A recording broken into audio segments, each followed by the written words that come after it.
Juyon, héros ayant terrassé le roi démon dans un autre monde. Il semble qu'une déesse l'ait appelé pour sauver son monde dévasté. Puisqu'il a rempli sa mission, elle est prête à le renvoyer chez lui.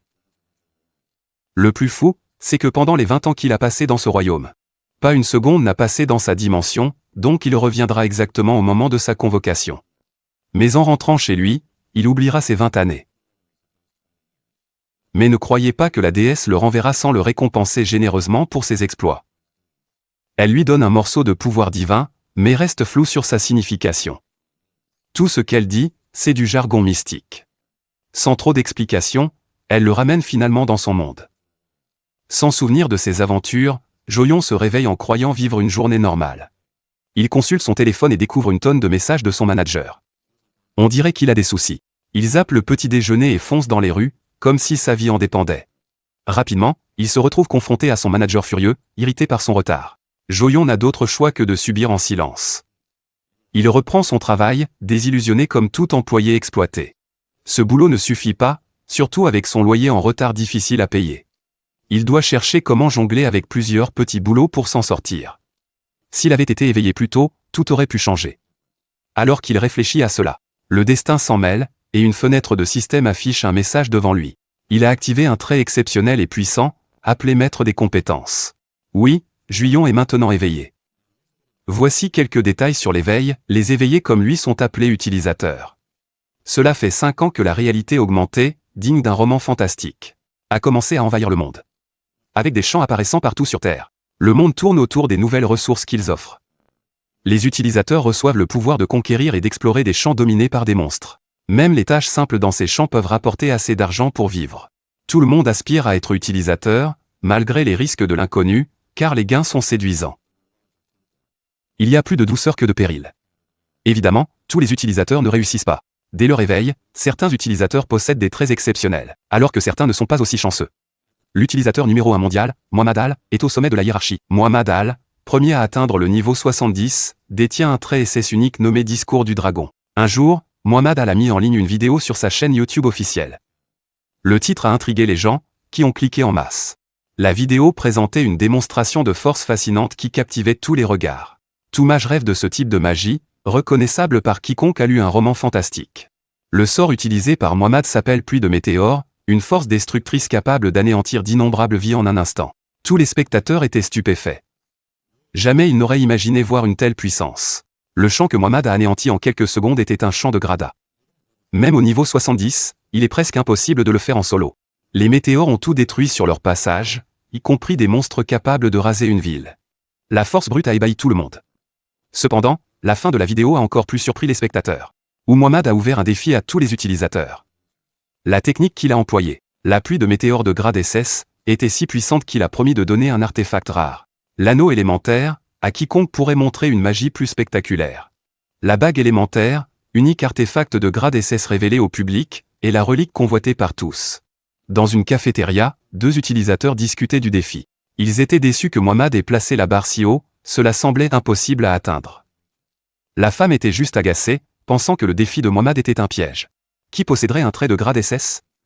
Et même si c'était le cas, il n'obtiendrait jamais la bague élémentaire à moins que Muhammad n'approuve personnellement leur force. Vu le niveau qu'il avait imposé, il ne comptait pas vraiment offrir la bague. Il voulait juste se vanter. La vidéo de son défi est devenue virale et a fait sensation sur toutes les chaînes d'infos. Le défi de Muhammad paraissait inégalable, un exploit hors de portée pour quiconque. C'est-à-dire, jusqu'à l'arrivée de notre héros. Debout dans le champ, Juyon a simplement, d'un simple geste du doigt, des météores ont aussitôt commencé à tomber du ciel, engloutissant tout dans les flammes. La pluie de météores était si dévastatrice que tout a littéralement été anéanti. Après cette dévastation, Juyon a juste levé le pouce, le remerciant discrètement pour lui avoir révélé une compétence si incroyable. Bien sûr, tous les spectateurs étaient complètement ébahis. Les internautes du pays ont envahi les commentaires, réagissant à la défaite choquante de Muhammad Al. Tout le monde se demandait. Mais qui est donc ce type? Passons maintenant à une nouvelle explication sur le réveil et les traits uniques. Quand les utilisateurs s'éveillent, ils obtiennent souvent un trait unique. Un trait unique renforce principalement les effets de certaines compétences, et est souvent vu comme une classe de jeu. Parmi les traits uniques les plus célèbres, on trouve le discours du dragon est en tête, et ce trait aide à rendre un mage plus puissant qu'un dragon. Le second est miracle, un don qui offre des capacités de guérison. Dit même pouvoir ressusciter les morts. Ensuite vient régénération. Ça change une personne en un tank invincible capable de régénérer ses membres. Enfin, frappe mortelle change un utilisateur en guerrier invincible. Mais voilà la surprise, aucun document ne mentionne le trait maître des compétences. Qui est celui que Julian a récemment découvert? Après avoir fouillé en ligne, il a trouvé à peine quelques détails à ce sujet. Lors de l'évaluation des traits uniques, la première chose à considérer est le grade. En général, un grade élevé signifie des effets supérieurs et davantage de sous-traits. Les grades vont de F à SS quand Julian a vérifié son trait. Il a découvert qu'il avait un grade X mystérieux, puis a examiné ses statistiques, qui étaient vraiment pas terribles. Évidemment, il était frustré de constater leur faiblesse. Normalement, un trait de haut grade améliore les statistiques, donc c'est curieux que celle de Julian soit si faible. Rarement quelqu'un a des statistiques aussi faibles avec un trait de haut grade. En vérifiant ses sous-traits, il n'en a trouvé que 2 jusqu'à présent. Encore une fois, c'est assez décevant, car il espérait davantage. À ce point, Julian était juste confus, sans détails solides sur son trait. Il semble qu'il va bientôt comprendre. Le système lui a donné une quête tutoriel, lui demandant de reproduire une compétence. En l'activant, il obtiendrait 20 SP. Cependant, il y a un problème, les compétences copiées disparaissent à minuit. Ce panneau de quête était vraiment surprenant. Ce qui est encore plus inattendu, c'est le fait que pour copier la compétence de quelqu'un, juste pour pouvoir observer les utilisateurs en action. Franchement, avec ces mauvaises stats, ça ressemble à une mission suicide. Mais il n'avait guère d'option. Il devait copier une compétence et achever la quête. Soudain, une idée lui traverse l'esprit, il pense à Muhammad Al, qui avait démontré la compétence Météore 1. Dès qu'il regarde cette diffusion, le système révèle tous les aspects fascinants de la compétence et lui propose de la copier. Julian est stupéfait. Copier une compétence juste en regardant une vidéo chez lui, il ne s'y attendait pas du tout. Et voilà, Julian apparaît sur toutes les chaînes télé après avoir gagné ce défi. En voyant son visage aux infos, Mohamed sourit. Sa secrétaire doute que céder l'anneau élémentaire ainsi soit une bonne idée. Mohamed ne semble pas accorder beaucoup d'importance à l'anneau. Ce qui le fascine davantage, c'est que quelqu'un d'autre utilise la compétence qu'il a apprise récemment. La secrétaire affirme qu'il y a beaucoup de compétences semblables à pluie de météores. Cependant, Mohamed souligne la coïncidence, la compétence de notre garçon est non seulement de grade SS, mais elle a aussi le même nom. Le secrétaire reste sceptique, notant qu'ils n'ont pas encore confirmé si c'est vraiment de grade SS. Peut-être que c'est juste une démonstration de force bien planifiée. Cependant, Mohamed reste persuadé du contraire. Il est presque certain que cette compétence est au moins de grade SS, avec un trait unique en prime. Il propose qu'elle inclue une carte de visite avec la bague, précisant qu'il préfère être prudent et éviter de la remettre directement. Il manifeste aussi son envie de nouer une amitié future avec Julian. Et espère que la bague portera son message. Peu après, on découvre notre fanatique en train de passer en boucle son émission, comme si c'était une religion nouvelle. La vidéo fait un carton, et c'est normal que le gars commence à perdre la tête. Il est presque enivré par sa propre hype, savourant sa gloire passagère. Une fillette au comptoir veut désespérément qu'il la remarque, mais il est trop perdu dans ses pensées pour la voir. Finalement, son père craque. L'homme est clairement furieux de voir ce caissier particulier traîner au travail. Une fois que Julian a fini de servir les clients, il s'affale sur sa chaise et pousse un long soupir de défaite. On dirait qu'il n'a rien gagné après avoir surmonté ce défi. Sans oublier un objet précieux SS il y a quelques jours, il n'était personne. Inutile, invisible, incapable de faire quoi que ce soit. Mais depuis qu'il a éveillé son trait, il commence enfin à croire un peu en lui, même si ce n'est qu'un peu. Ah, s'il pouvait juste amasser assez d'argent pour vivre à l'aise éternellement. Peut-être même devenir aussi fort que Muhammad allait se baigner dans l'adoration des foules. Il est perdu dans ses rêves quand une notification le ramène brusquement à la réalité. Muhammad a commenté sous sa vidéo, promettant à Julian la récompense qu'il mérite pour avoir gagné le défi. Internet s'emballe aussitôt. Le Big Boss dévoile enfin le secret et c'est la panique générale. Julian est sous le choc. Voyons la suite, le gars est figé à côté d'une secrétaire qui apporte le cadeau promis. Elle le raccompagne chez lui en voiture de luxe, comme si c'était la routine. Le gars garde la même tête qu'avant, mi-choqué. À moitié, c'est quoi ma vie? De retour dans sa chambre, Julian fixe la bague. Il se demande encore si c'est un rêve ou un glitch. Ensuite, le système montre les stats de la bague élémentaire. Et elles sont incroyables. Chaque statistique est folle. Comme des niveaux de loot de rang S. Julian se ressaisit brusquement. Il ne peut pas rester là à contempler. Cette bague lui donne une chance de commencer à s'entraîner sérieusement. Chasser dans les champs est le seul moyen d'améliorer ses statistiques de niveau 1. Mais il y a un hic. Il est fauché pour s'acheter une bonne armure. Sa vidéo virale a bien rapporté, Mais il ne peut rien toucher sans vérifier son identité. Il n'a vraiment pas envie de le faire. Du coup, il réfléchit intensément et trouve une échappatoire. Au lieu de risquer sa vie dans un champ, il va juste se poser dehors et proposer des soins d'urgence. Après tout, la guérison rapporte bien. En soignant à l'entrée d'un champ, il empoche des centaines de milliers de won. Même les chasseurs prétentieux qui critiquent les guérisseurs n'entreraient pas sans un guérisseur à proximité. Jo-Young a acquis une compétence de guérison de grade C, capable de soigner les fractures, les amputations et les affections de statut de grade F. Il touche 200 000 won pour soigner les fractures. Les amputations coûtent 500 000 won, et les affections de statut coûtent 700 000 won.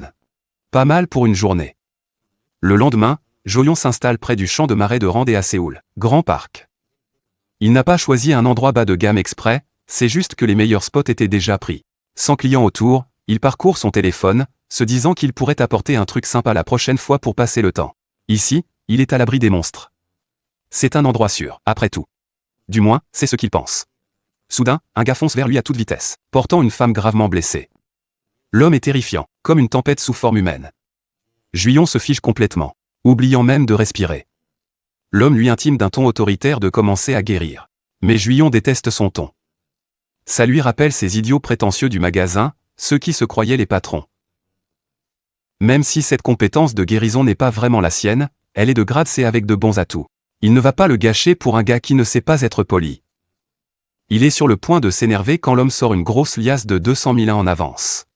Jo-Young passe immédiatement en mode service client, avec son mode respect activé. Assez rapidement, le regret se fait sentir lorsqu'il contemple la vue du bras coupé de cette femme et sent ses tripes se tordre. L'homme remet le membre en place et exige que la guérison commence. Jo-Young se force à regarder. La blessure est si horrible que c'est comme si l'air reculait. Il n'est même pas sûr que sa guérison de grade C sera suffisante. Mais il doit essayer pour en être sûr. Il active donc la lumière de récupération. Après avoir aidé ses clients, Jo-Young rentre chez lui, épuisé, allongé sur son lit, l'âme à bout. Bien qu'il ait gagné beaucoup d'argent, il a dû utiliser sa compétence de guérison 3 fois, ce qui l'a complètement épuisé. Sans cet anneau, il n'aurait jamais réussi. Ce qui le préoccupe plus, c'est comment ce groupe a pu être si abîmé dès le début. Il en conclut que les terrains sont vraiment dangereux, et qu'il devrait les éviter. Il est tout de même reconnaissant. Ce boulot vaut mieux que de stagner derrière un comptoir. À gérer des Karen radines qui pensent qu'en dépensant 1001 $, elles ont le droit de crier. Ce job pourrait lui permettre de faire prendre sa retraite à toute sa famille et de vivre tranquille éternellement. Puisqu'il a assez d'argent pour tenir un moment, il est temps de se concentrer sur l'acquisition de SP et enfin monter en niveau. Soudain, une quête tutoriel apparaît, lui demandant d'augmenter le niveau du sous-trait, à savoir le revenu passif. Le revenu passif est crucial pour obtenir des SP, indispensable au développement de son trait, maître des compétences. Il doit se rappeler que faire progresser son sous-trait, appelé revenu passif, est crucial. Est essentiel pour progresser. Jo-Young réalise enfin l'importance des niveaux des sous-traits. Il découvre qu'il peut maximiser leur potentiel en les boost avec des SP. Il faut 100 SP pour augmenter le niveau du sous-trait de revenu passif. Son compétence de revenu passif lui accorde 10 SP toutes les 24 heures. Assez drôle, s'il dépense ses 100 SP pour améliorer son sous-trait de revenu passif. Il récupérera 100 SP en récompense de la quête accomplie. En gros, c'est du gagnant-gagnant. En plus, il obtiendra un nouveau sous-trait après la quête. Il est clair qu'il doit booster son revenu passif. En vérifiant ses SP, il se rend compte qu'il lui faudra 3 jours de plus pour accumuler assez de points et finir la quête. Durant ces 3 jours, il choisit de passer son temps à tester de nouvelles combinaisons de compétences et autres. En prime, le service de chambre lui apporte tous les plats délicieux qu'il a commandés. Devant le festin, il savoure tout en observant des utilisateurs aux traits uniques. Il s'intéresse surtout aux compétences de grade S ou plus, presque légendaires de nos jours. Même si reproduire ces compétences rares est passionnant, le problème est qu'elles s'effacent à minuit. Pour régler ça, il doit sauvegarder les vidéos sur son téléphone pour les visionner à sa guise.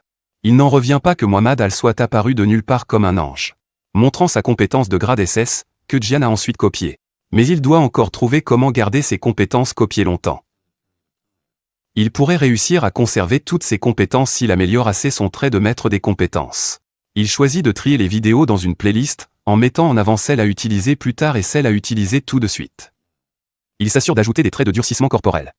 Une autre compétence est la téléportation, ce qui semble plutôt cool. La liste continue, et il ajoute tous les éléments essentiels. Peu après avoir regardé plusieurs fois, il veille à ranger toute la nourriture. Il est vraiment plein, son ventre semblant être un ballon d'hélium. Prêt à exploser à tout instant, il est content d'avoir sécurisé son avenir en devenant guérisseur pour l'association des utilisateurs. Grâce à ses compétences, sa valeur d'utilisateur va exploser. Il a hâte d'être au jour où toutes les poussins au sein chaud tomberaient sur eux-mêmes pour lui. Le jour suivant, assis près des champs, la déesse qui l'a soigné vient le remercier.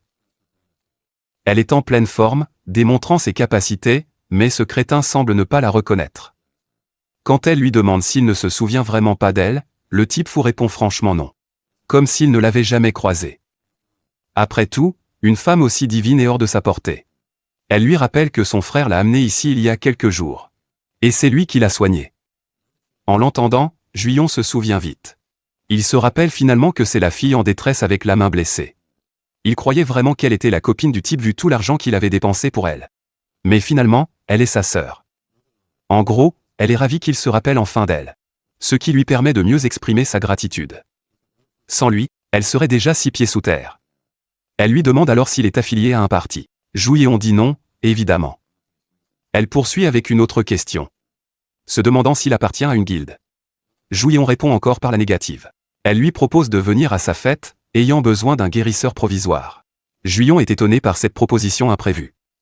N'étant pas prêt à retourner sur le terrain, il décide de décliner son offre. Mais la manière dont cette déesse met en avant sa féminité. Ce perdant excité ne peut résister à ses envies et accepte instantanément la proposition. Avant que leur conversation ne puisse continuer, ils sont tous deux surpris par le grognement perçant d'un homme blessé, pleurnichant comme une salope qu'il est. Son compagnon traîne cette chatte pleurnichard hors des champs qui a besoin d'une guérison instantanée.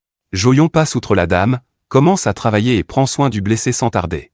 Rapidement, il soigne l'homme et reçoit une récompense bien méritée.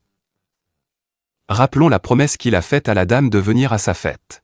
Puisqu'il amasse déjà assez d'argent, il ne ressent pas le besoin de rejoindre sa fête. Surtout parce que son niveau est trop médiocre pour se promener dans les champs, il refuse maladroitement son offre à nouveau. La fille insiste, expliquant qu'ils ont un tank et un mage de grade S pour l'appuyer. Il est sûr qu'ils peuvent le faire sans souci. Juillon range ses affaires et part. Il décline encore son offre, et la raison est évidente.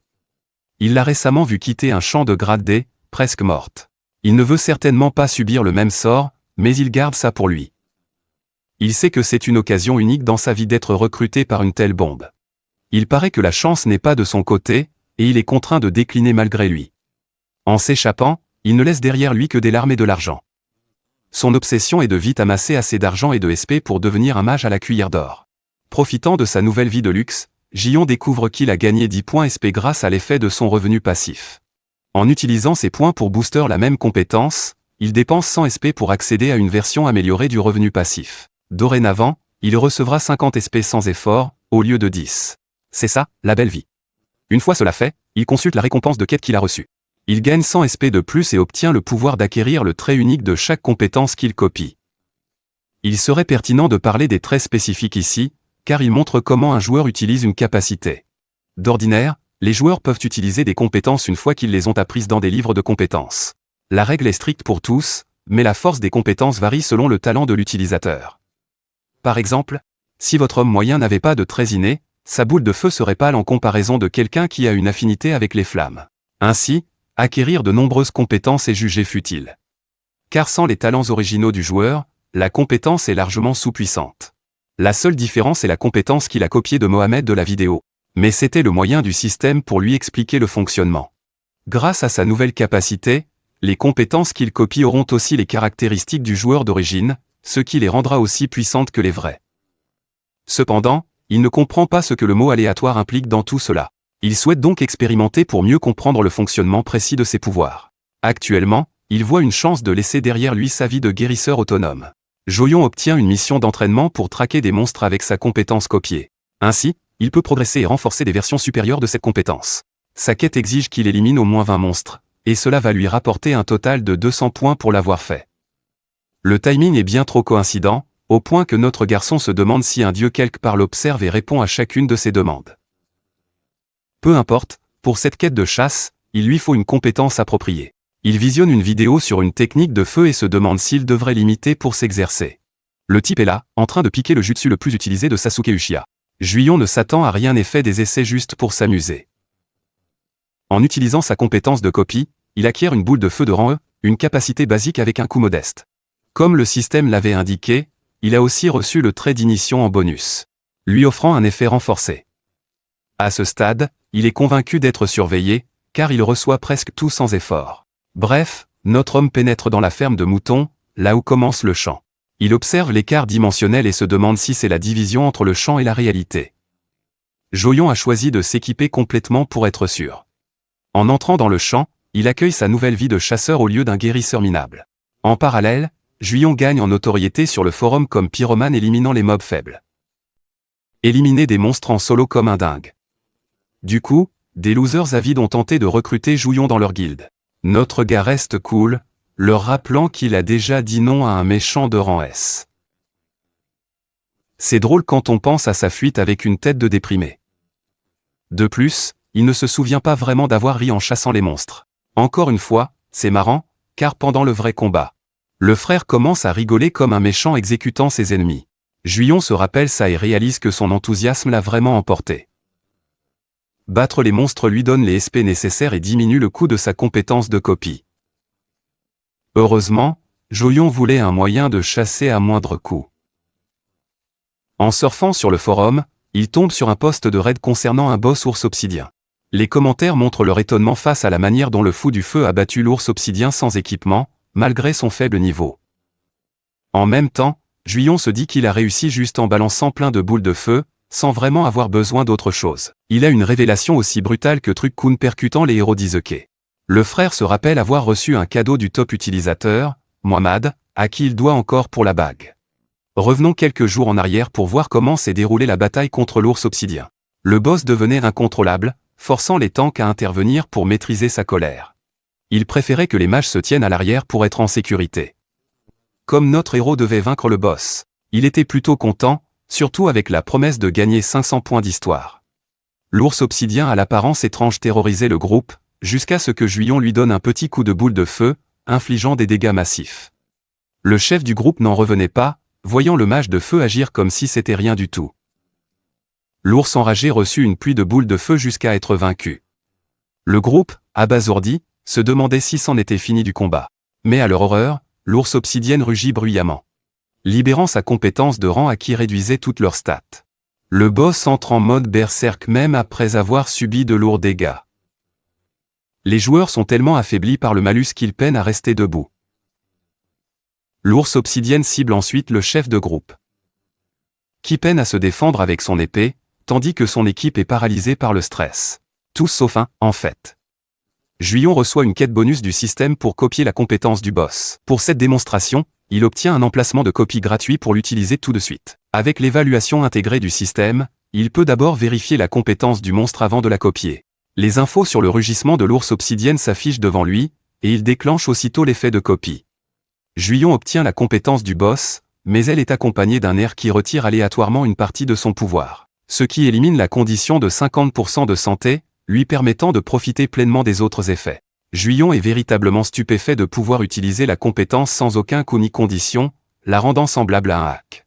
Sachant que la compétence sera épuisée à minuit, il profite de l'occasion et déchaîne sa propre version du rugissement de l'ours obsidienne. Juyon déclenche le rugissement de l'ours obsidienne, paralysant ses compagnons et réduisant leurs stats. Le groupe pense que l'ours a rugi à nouveau, mais en fait, c'était Juyon. Malheureusement, ça ruine leurs stats, mais booste celle de Joyon de 9. C'est un vrai coup de maître. Face à l'ours adorable, notre héros avance sereinement vers la créature poilue, sans aucune crainte. Avec un sourire en coin, il lève un doigt vers le ciel et crée une énorme flamme, gigantesque, puis déchaîne sa fureur sur l'ours qui leur a causé tant de problèmes. Le groupe reste complètement abasourdi en voyant Joyon détruire l'ours d'obsidienne. En battant le boss, Joyon gagne 2 niveaux et garde la compétence copiée. Mais ce moment unique est survenu uniquement grâce à la quête tutoriel qui lui a révélé qu'il pouvait copier les compétences des boss. Cela lui rapporte également un total de 700 points SP, ce qui est incroyable. Comme vous pouvez l'imaginer, Juyon mène la belle vie avec ses nouveaux pouvoirs. Peu après la défaite de la créature, son groupe explose de joie, en louant combien il était stylé en affrontant seul le boss de terrain. La scène rappelle à notre héros le moment où il a tué le seigneur démon dans le royaume étranger. Le système avale l'âme de l'ours d'obsidienne et booste les stats de notre héros. Juyon découvre enfin ce qu'est une âme, il en avait juste entendu parler avant. Parlons-en en détail. Les boss sont souvent 10 niveaux au-dessus de la moyenne d'un champ. Cela veut dire que si quelqu'un tente de faire éliminer le boss par un joueur de niveau supérieur, Le terrain le reconnaît et fait immédiatement disparaître le cadavre. Avec le cadavre disparu, tu ne peux obtenir aucun butin, faire du smurfing ne te rapporte rien ici. En fait, la vraie raison pour laquelle les joueurs adorent chasser les boss de terrain se résume à un fait simple. Ils espèrent qu'un objet de boss tombe, ce qui se produit dans notre cas chanceux quand l'un des gars trouve la chute des ours obsidiennes. Les objets récupérés récompensent les efforts du joueur, et le corps du boss vaincu se vend aussi à un bon prix. Mais en plus, notre gars est super content que sa force ait augmenté. Ce qui est génial avec les raids, c'est qu'après avoir battu le boss, tout le monde voit ses stats augmenter pour de bon. L'équipe de jugeants est super contente de notre gars qui a bouclé le raid sans effort. Ils affirment qu'il est la clé de leur succès. Le chef du raid dit qu'il pensait que son équipe allait prendre cher après que l'ours obsidien ait pété un câble. Mais grâce à notre gars, ils n'ont plus à s'en faire. En vérifiant la fenêtre de statut, le chef examine le loot du boss. Bien qu'il soit précieux, il a une condition d'activation, nécessitant que le joueur soit en dessous de 30% de santé. Cela veut dire que vous serez à bout de force quand il servira. En tout cas, le chef du raid dit que l'association des joueurs décidera comment distribuer les objets lâchés. Un gars pas très séduisant veut immédiatement acheter l'objet du boss et propose de payer 90% de sa valeur en liquide. L'équipe commence à chuchoter sur les opportunistes qui surgissent dès qu'un objet de boss est trouvé.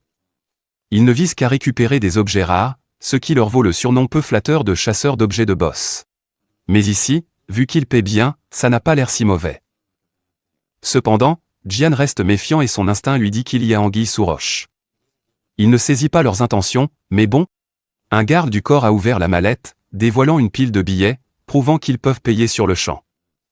Voir l'argent brillant change notre gars en chercheur d'or, soudainement indifférent à leurs intentions. La scène passe à Jouilléon, toujours assis dans son champ minable habituel. Le frère est désespéré, même avec 10 millions de wons en poche, il n'est pas content. C'est parce que Jouilléon s'est pris de fascination pour un équipement spécial appelé l'armure de cuir de Recta.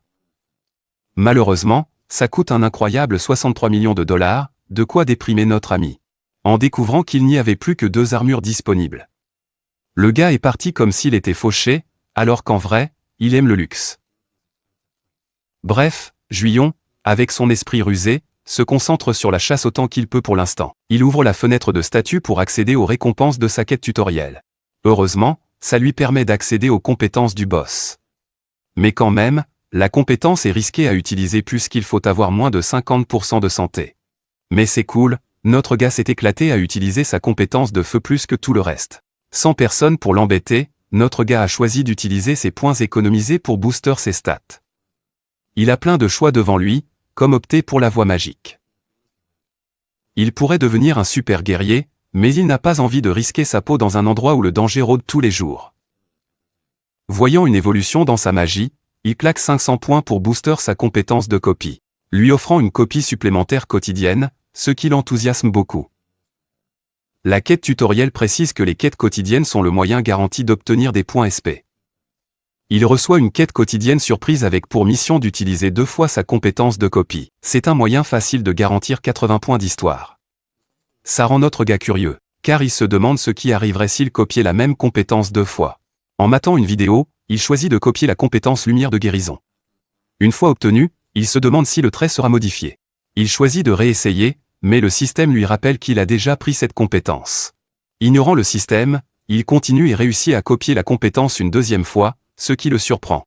Peu de temps après, il met à jour le panneau sur son tableau, qui indique maintenant qu'il va vendre des soins avec un bonus d'expérience de 5% pour chaque 1 million de won. Cette offre unique attire plein de joueurs qui se regroupent autour. Bro, en tant qu'homme d'affaires avisé, annonce son offre haut et fort. Les gens autour sont choqués et remettent en question ses propos. Après tout, un bonus de points d'expérience est totalement inédit. D'abord, ils croient qu'il va les arnaquer et filer avec leur fric. Mais notre gars patiente juste pour qu'il lui donne l'argent qu'il veut. Tout à coup, une mage s'avance vers lui. Elle retire sa capuche, montrant qu'elle est la même mage de rang S d'avant, et elle le taquine pour qu'il intègre leur groupe. En la revoyant, Bro est complètement captivé par son charme ensorcelant. Il lui explique qu'il cherche à lancer son business, ce qui l'a fait plaisanter qu'il n'a pas encore trouvé de client, vu les apparences. Elle est donc ravie de devenir sa première cliente pour essayer son produit. Joyen les traite comme des rois et leur demande d'entrer. Avec l'activation de sa nouvelle capacité lumière curative, il augmente leur expérience de combat de 5%. Avant de partir, elle lui donne sa carte avec son numéro, disant qu'elle espère qu'il l'appellera. Il cherche vraiment un bon guérisseur, et il paraît que la belle ici a un gros faible pour notre gars, vu son obsession. Surtout, elle lui fait une énorme faveur en prouvant à tout le monde que son service est légitime. Cela provoque une ruée de clients qui se précipitent pour profiter du même service. Bro se sent carrément millionnaire avec des gens qui lui balancent des billets au visage. Pendant que cela se passe, retournons voir la beauté et son frère. Son frère est un peu agacé qu'elle s'intéresse à un gars sans équipement.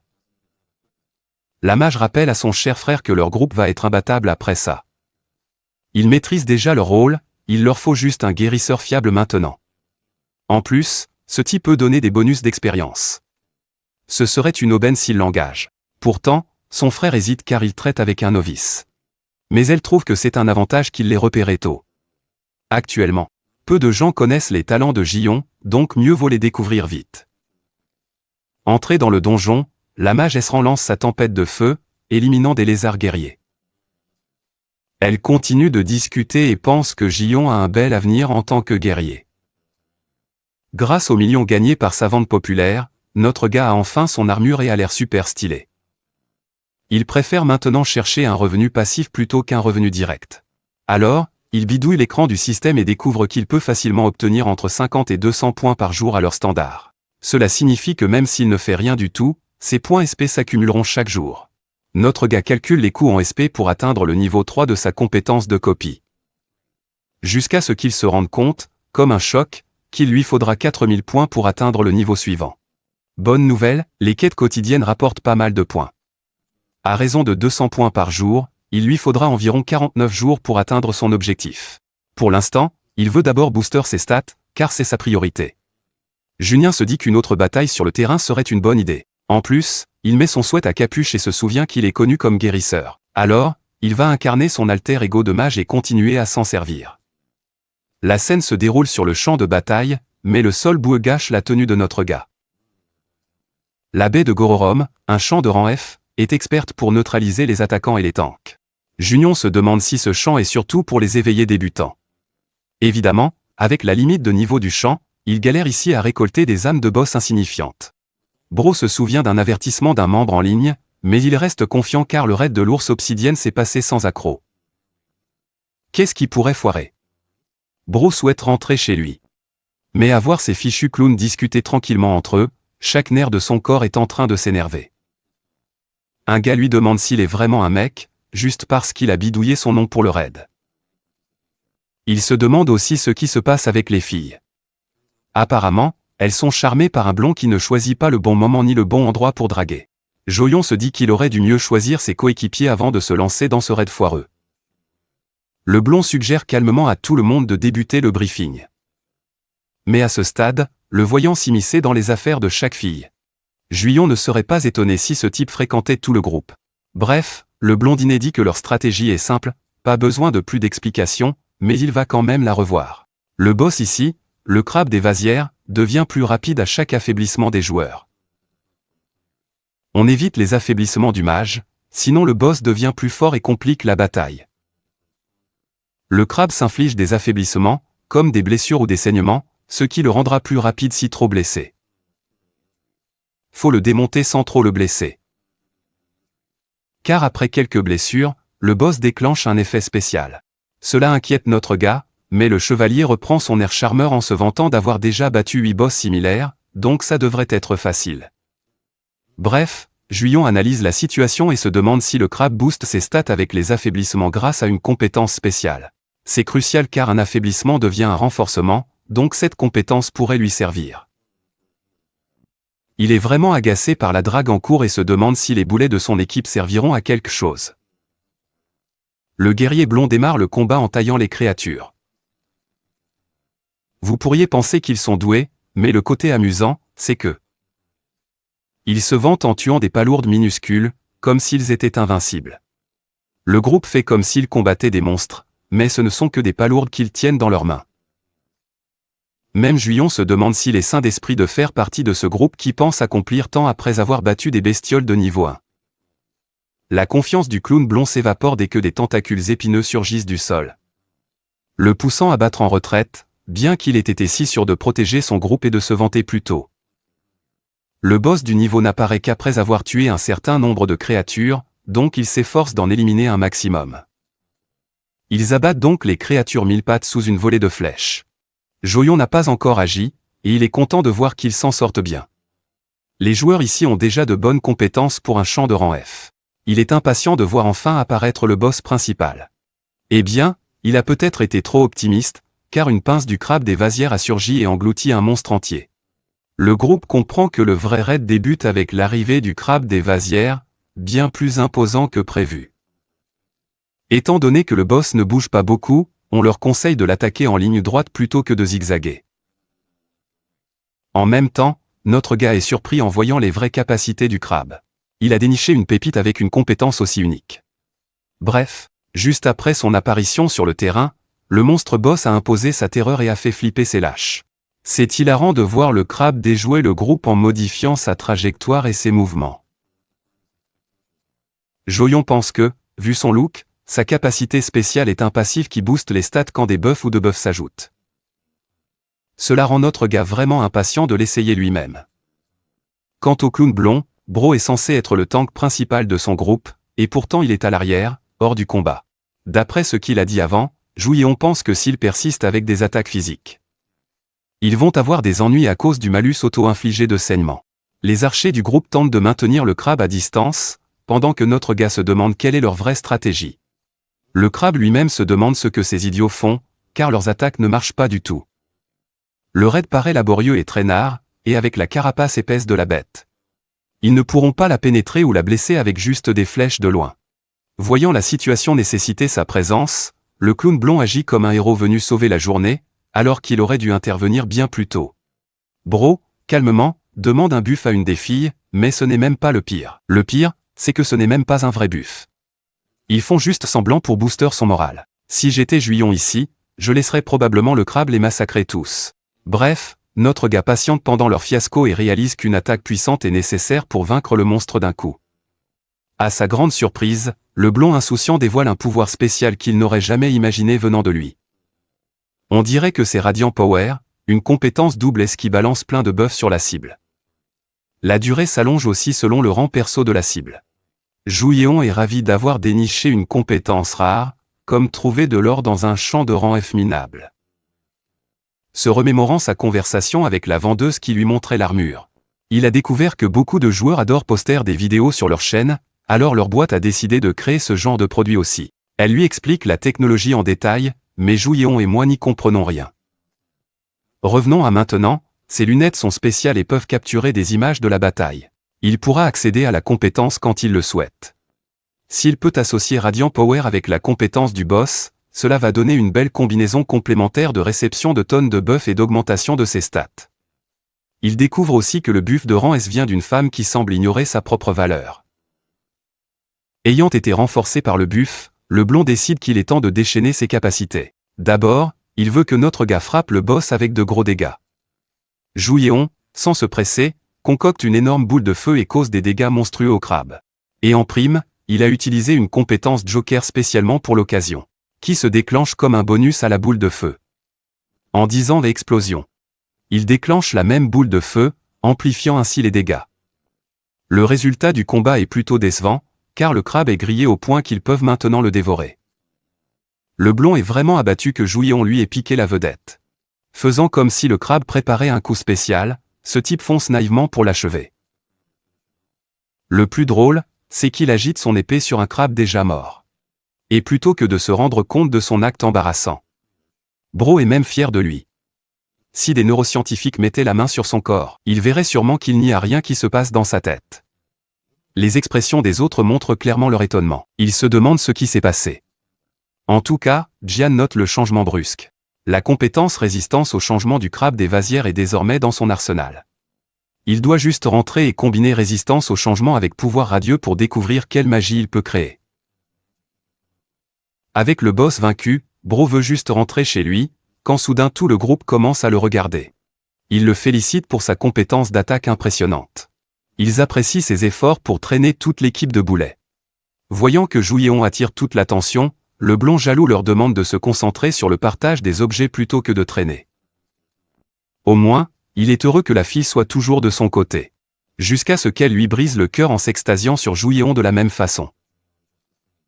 Le groupe décide finalement de donner à notre gars la plus grosse part du butin du champ, juste pour sa contribution. Tandis que ça se passe, un agent surveille la scène et le corps du monstre.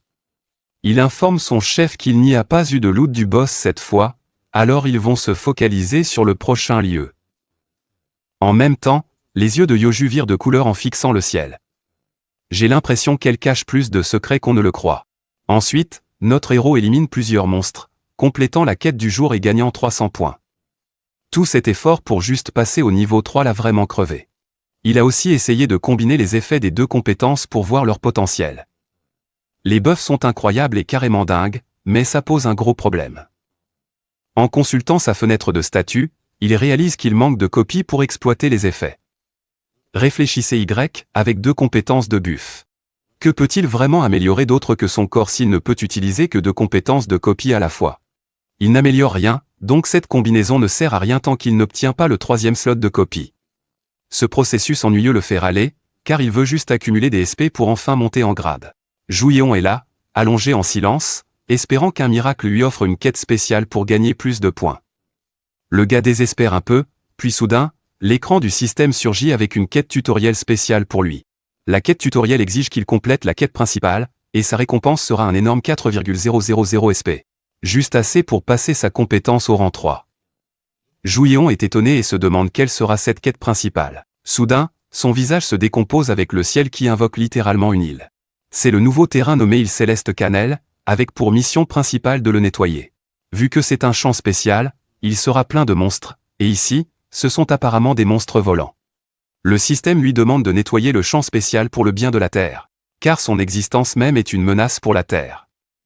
L'apparition de l'île Céleste est signalée dans tout le pays, alarmant les gens et les membres de l'association des utilisateurs. L'association des joueurs agit en situation d'urgence. Les vols ont été annulés, et les gens remarquent surtout qu'il manque de soleil. À l'échelle mondiale, de nouveaux champs spéciaux émergent un peu partout. Par exemple, le Japon a aussi un champ spécial unique, une énorme terre, grande comme la moitié d'un pays, c'est collé près de Tokyo. Mais pour eux, ce n'est pas une île céleste, donc les Coréens estiment qu'ils ont encore plus de problèmes à cause du manque de soleil. Pendant ce temps, notre gars réalise que le champ spécial au Japon est encore pire. C'est un niveau de classe B, et des créatures de plus de niveau 70 renversent Tokyo et déchaînent la destruction. Ça veut dire qu'un monstre équivaut à un guerrier de rang S. Soudain, on dirait que les Coréens ont la belle vie. Au moins, ils ne se font pas anéantir par des monstres puissants, vu que les champs spéciaux représentent une grave menace pour l'humanité et la planète. L'association a sollicité l'aide du gouvernement pour attaquer rapidement les champs problématiques. Une stratégie est en place pour contrer l'île Céleste, et tous les joueurs du raid seront incroyablement récompensés pour leurs efforts de nettoyage. Jouéon est relax mais comprend que la situation est plus grave que prévu. En bidouillant le système, il cherche une astuce pour obtenir plus de SP sans effort. Il se croit dans un jeu de gacha. En analysant la quête, il réalise qu'à la fin de la quête principale, il aura plus qu'assez de SP pour améliorer tous ses traits d'un niveau chacun. Cela le motive encore plus à aider à nettoyer le champ spécial. Enfin, le staff revient pour lui présenter l'artefact demandé. Jouéon ouvre la boîte et vérifie ses stats grâce à l'évaluation du système. La bague maudite et le bracelet n'ont pas l'air exceptionnels. Ils ajoutent 100 mana, mais ça diminue la force et l'agilité. En gros, ça compense. Si Jouéon choisit cet ensemble, il gagnera environ 400 mana de plus. Ça lui sera super utile, même si ses autres stats baissent un peu. Il croit que miser sur la magie est le choix le plus sûr, donc ça lui va. Il se demande aussi s'il devrait ajouter une armure de milieu de gamme. Il demande le prix, et devinez quoi? La dame lui annonce calmement que ça coûtera 400 millions de won. Le prix est tellement élevé, mais notre gars choisit de rester cool et professionnel, quittant le magasin comme si le prix ne l'avait pas choqué. Bref, allons directement à la scène où Jouéon et les autres sont à l'entrée. D'ailleurs, les lunettes qu'il avait achetées ne l'amusaient pas. Il a donc déboursé un peu plus pour une caméra corporelle, se demandant pourquoi il ne l'avait pas choisi dès le départ. Il est toujours sage de consulter les avis de la communauté pour des avertissements. Il va sur le forum et découvre plein d'infos variées des utilisateurs. Il s'avère que les monstres du champ sont bien plus puissants que certains joueurs ne l'avaient prévu. Les monstres éliminent les joueurs sans ménagement. C'est si préoccupant que les admins du forum ont averti les guerriers de mêlée de ne pas participer. Les monstres volent, donc ils sont impuissants. Et sur cette île céleste, les joueurs peinent à respirer correctement. Tout ça, c'est vraiment pas bon pour notre gars. Qui se rend compte qu'il pourrait affronter un champ de rang D plutôt qu'un rang F. Quoi qu'il en soit, il s'en fiche et pense que ces lâches réagissent probablement de manière excessive comme d'habitude. Jusqu'à ce qu'il soit soudainement happé et téléporté sur l'île. Le décor change de façon saisissante et vraiment sympa, même pour notre gars. Il note aussi que les monstres n'ont pas l'air super agressifs. Ou du moins c'est ce qu'il croyait, jusqu'à ce qu'un cri puissant du ciel le fasse se retourner. Le faisant se retourner et regarder. Le monstre aérien a attrapé l'un des joueurs qui pleure de terreur. Le gars vit un cauchemar quand le monstre le lâche d'une grande hauteur. Le monstre le lâche, le tuant. Des créatures griffon-like l'entourent, mais notre gars les défie de venir essayer. Il est prêt à les cuisiner avec sa compétence de boule de feu, et en profiter pour cuisiner du poulet frit. À sa grande surprise, les monstres l'ignorent complètement et s'en prennent à un tank tout proche. En plus, le tank ici est en réalité la méchante et son frère, que Juillon identifie tout de suite. Les monstres foncent vers eux, s'attaquant à leurs boucliers. Mais leur bouclier les protège de toutes les attaques. Cela permet à la mage de rang S de cultiver son aptitude à la tempête de feu, qu'elle libère d'un point précis du bouclier, enveloppant chaque oiseau de flamme et les abattant tous. Notre gars est vraiment surpris par les dégâts énormes causés par sa compétence, il ne pensait pas que ces deux-là seraient aussi puissants. La méchante est un peu déçue et pas vraiment impressionnée par ce qu'ils ont fait jusqu'ici, mais son frère lui dit de rester vigilante. Juillon évalue ses options. Il a acquis une compétence de boule de feu en la copiant. Il hésite à copier Firestorm 2 par gourmandise. Le méchant dit à son frère qu'un soigneur aurait pu éviter ses blessures graves cette fois. Elle regrette vraiment de ne pas avoir recruté Juillon et ses super talents de guérisseur maintenant. Par hasard, elle aperçoit Juillon en train de se débattre avec des slims adorables accrochés à ses jambes. Juillon a une réalisation oh merde en voyant le méchant et son frère l'observer de loin. Aïe. Ça doit être sacrément embarrassant. Elle le salue et demande si leur charmant soigneur est occupé. Le visage de Bro montre sa dépression totale après s'être humilié et avoir perdu toute son aura. Le mignon petit monstre blob est attrapé, épargnant notre gars de son pire combat de boss.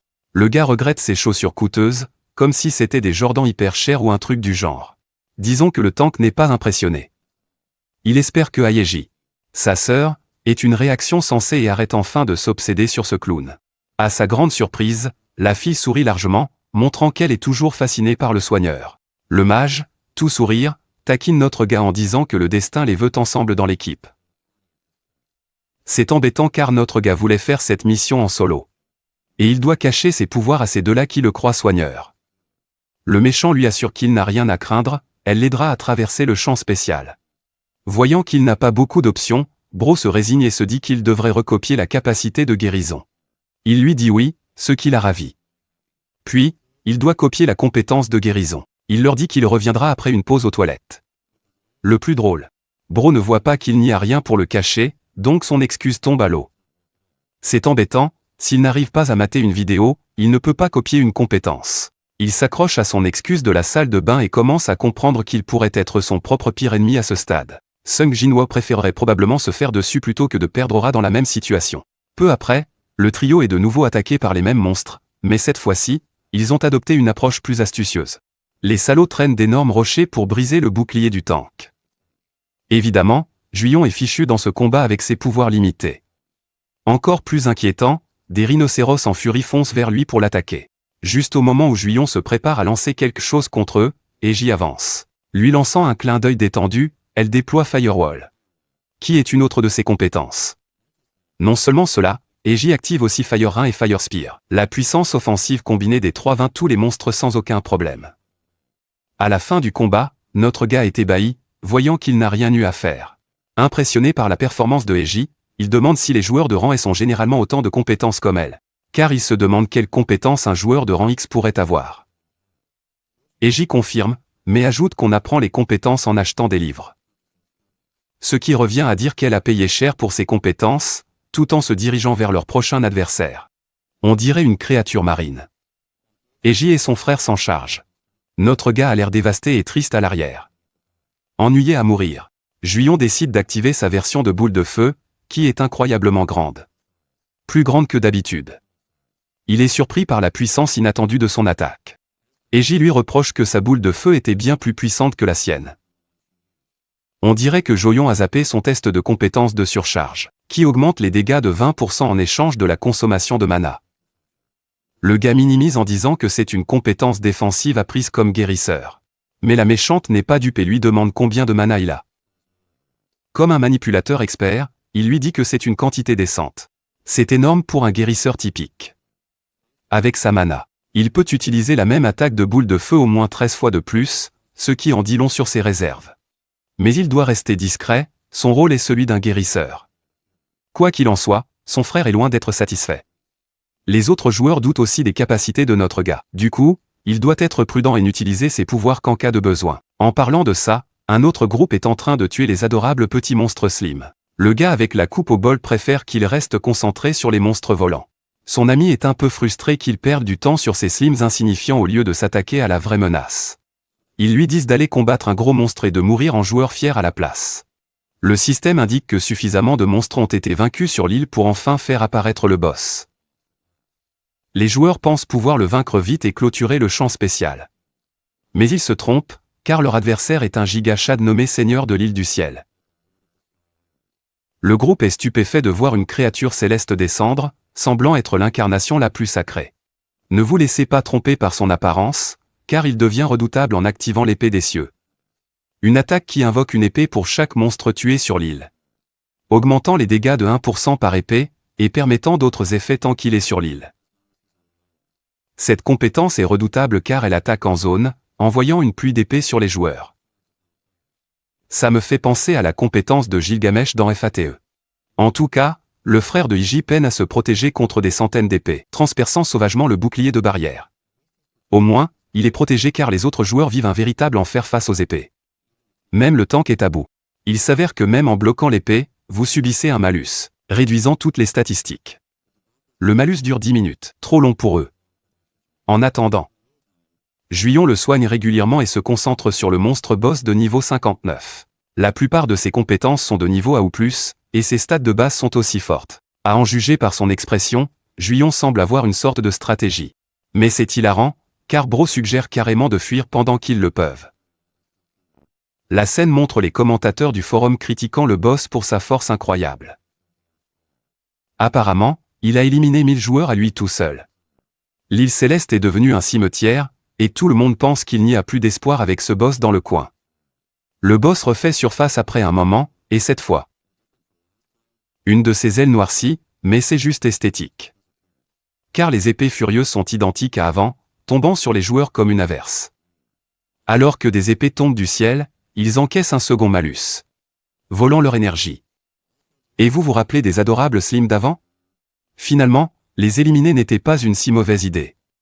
Car ces créatures ont engendré des monstres impitoyables aux yeux globuleux qui ont décimé les joueurs affaiblis. En regardant la vidéo du combat, Juillon est inquiet. Heureusement, ils ont évité la confrontation précédente. Et c'était malin vu la puissance du boss. Juillon comprend qu'il n'a pas le temps de jouer, surtout avec le malus du monstre boss qui entre en vigueur. Eiji appelle à l'improviste, salue le guérisseur et lui demande s'il a tenté de raider l'île du ciel à nouveau après leur départ. Bien sûr, il ne l'a pas fait car il n'est pas prêt. Pourtant, ils ne peuvent pas traîner non plus, car les champs spéciaux touchent toute la planète. Le pire, c'est que, tout comme au Japon, les monstres de l'île du ciel commencent à évacuer l'île et à déchaîner leur colère dans les villes. Cela signifie que Sol est en grand danger, et cela ne fera qu'empirer. Liagi explique qu'ils ont monté une grosse équipe pour affronter le boss, et elle se demande s'il va les rejoindre. C'est une bonne nouvelle pour Juillon, et quelques jours s'écoulent. L'équipe de Red se réunit au Grand Parc, le lieu habituel de notre garçon. Les joueurs présents sont étonnés par la présence de tant de célébrités dans l'équipe. Ils sont ici pour discuter de leur stratégie. En voyant les chasseurs célèbres rejoindre son équipe, Juillon se sent imposteur dans le groupe d'élite. La question vaut la peine. En plus, il n'a pas mis sa robe habituelle, donc il se demande si ça ira. Keiji lui fait signe, apportant un peu de réconfort à notre garçon, qui devient nerveux autour des étrangers. Joyon souligne qu'il n'est qu'un joueur de rang F minable. Pourquoi peut-il être dans un groupe d'élite de rang B? En réponse, Yeji lui dit qu'il est peut-être rang F, mais ses talents de guérison dépassent ce niveau. Elle lui dit qu'ils auront besoin de toute l'aide possible pour cette mission. Sur ce, le chef de raid se présente enfin devant le groupe. Même Yeji est excité de voir le gars, tandis que Joyon est stupéfait d'être en présence du guerrier de classe SS du meilleur guild, Liu Zung. Le chef propose d'évaluer les compétences de chacun avant de discuter du plan pour affronter le boss. Ils vont donc commencer par un échauffement. Yeji est déterminé à prendre sa revanche après leur dernier affrontement. Notre garçon, en revanche, est choqué. L'ordre du chef peut sembler assez impitoyable et direct, mais personne n'a osé s'opposer à ses paroles. En regardant son dos, cet homme admire Asung qui a l'air incroyablement impressionnant. Sur le champ de bataille, Asung élimine calmement des guerriers lézards. Impressionnant encore plus Jouyeon par ses talents. Il se ressaisit rapidement, se souvenant que ses faibles statistiques le tueraient s'il imitait Asung. Jouyeon a survécu jusqu'ici uniquement grâce à l'anneau élémentaire qui améliore ses stats. Il comprend donc que se concentrer sur la magie lui sera bénéfique. Par ailleurs, même s'il n'est pas habitué à manier une épée, penser au coup de Haesung lui apporte nostalgie et familiarité. Il préfère éviter toute imprudence et dit qu'il devrait renoncer au combat physique jusqu'à ce qu'il améliore ses statistiques en toute sécurité. Il préfère soigner les blessés pour le moment, car combattre de près est très risqué. Mais dans l'esprit de Joyon, une voix résonne de son ancien moi, celui qui a triomphé du seigneur démon ailleurs. À cet instant, en voyant Haesung manier sa lame avec finesse, il se souvient de ne pas laisser ses compétences précieuses se perdre. Ébranlé et sans voix, Joyon reste à sa place, observant la compétence de rang double S de Haesung, lui donnant la capacité d'absorber les stats du dernier monstre vaincu. Les bonus s'estompent après 5 minutes, mais il gagne des stats en plus s'il élimine 10 monstres d'affilée. Cela augmente aussi la magie et l'agilité de 10%, rendant ce gars vraiment redoutable. Pendant tout ce temps, Jouyeon avait cherché une compétence pour améliorer ses stats physiques. Et devinez quoi? Il a enfin trouvé son bonheur avec Haesung. Le guerrier estimé se tient au-dessus des cadavres des monstres qu'il a abattus. Peu après la défaite de ses sbires, le boss du terrain arrive sous la forme d'un lézard venimeux appelé Kinga. L'apparition du monstre boss alerte les joueurs. Mais soyons honnêtes, pas de souci pour Haesung, qui utilise sa capacité spéciale Limi Break, lui offrant un boost d'un rang en attaque pour 60 secondes. En mode berserk, Haesung élimine le boss d'un coup d'épée avant qu'il n'attaque. Le boss est éliminé d'un coup, son âme absorbée, booste les stats de tous les joueurs. Et voilà comment le raid s'est déroulé sans accroc. Yeji est un peu jalouse de ne pas avoir pu participer, alors que son frère la trouve ingrate pour l'aide reçue. Aussi, Joyon est agréablement surpris que même sans contribution, les participants reçoivent des récompenses. Elle lui explique que ce n'est pas comme ça. Ses buffs et debuffs réguliers lui ont permis d'accumuler des points de contribution. Notre garçon s'est longtemps demandé comment les soigneurs progressaient si rapidement. Mais il commence à comprendre que jouer en soutien est plutôt simple. Après l'échauffement, Haesung leur annonce qu'il gérera l'organisation avant de distribuer les récompenses. Alors qu'il s'étend en détail, notre garçon est totalement distrait. Car il est distrait par une capacité nommée le catalyseur, acquise après avoir vaincu le boss, plutôt que par le discours ennuyeux. Jouyon se demande s'il peut bien l'utiliser, mais en général, il ne s'en préoccupe pas trop. Ce qui l'attire, ce sont les compétences incroyables qu'il a acquises, tout au-dessus du rang S. Et toutes deux extrêmement efficaces pour booster les stats physiques. Le chef se tourne vers les soigneurs et se demande si notre garçon est ivre ou quelque chose avec l'expression qu'il fait. À ce moment-là, Jouyon ne pense qu'à rentrer pour tester ses nouvelles compétences. Plusieurs jours passent, et le groupe de raid n'a pas encore envahi l'île du ciel. Jouyon, totalement épuisé, choisit d'ouvrir sa fenêtre de statut. Enfin, il a acquis 4000 points, et avec cela, il pourra facilement vaincre le monstre boss. Ce qui est amusant, c'est la façon dont il a accumulé autant de points. Il a dû abattre 120 monstres chaque jour pour en arriver là. Les quêtes sont si fréquentes qu'il n'a plus le temps de se reposer. Il est quand même heureux d'avoir des quêtes. Bien qu'épuisé par la suite, Joyon se relève avec enthousiasme. Et incite le système à élever sa compétence de copie au niveau 3. Après avoir dépensé 4000, sa compétence est enfin améliorée. Au départ, il prévoyait de combiner les compétences acquises lors du raid du crabe pour booster ses stats physiques. Mais avec l'apparition de Haesung, notre garçon a maintenant accès à des compétences plus absurdes. Renforce son désir d'un 4e emplacement de copie pour ses compétences optimales. Combiner frénésie sanguinaire, autorité brillante et résistance au changement rendrait une compétence d'attaque extrêmement puissante. Imaginez obtenir 3 améliorations puissantes sur une attaque. C'est ce que Jouyon vise. Et il pense qu'à ce stade, il surpasserait même Yasung. Même s'il aurait aimé avoir 4 emplacements, il doit se contenter des 3 disponibles pour l'instant. Il choisit de copier Boule de Feu, autorité brillante, et résistance au changement pour le prochain raid. Ensuite, Jouillon fait face à un monstre, un sourire diabolique aux lèvres. Il sait que ce salaud va être réduit en cendres avec ses nouveaux buffs. Son carnage sur le terrain est suffisamment remarquable pour attirer l'attention des commentateurs sur le forum. Il est connu comme le psychopathe qui élimine tout le monde d'un coup avec une boule de feu. Une vidéo de Jouillon montre comment il a astucieusement éloigné un boss de terrain du groupe principal. Alors que le serpent géant allait le mordre, il a lancé sa gigantesque boule de feu, causant des dégâts énormes d'un seul coup. Sa mystérieuse identité fait désormais sensation sur le forum. Et sa rapidité étonnante pousse les gens à douter qu'il soit réellement un mage. Focalisant sur le serpent, Zuyan sauve un duo avec son attaque de boule de feu.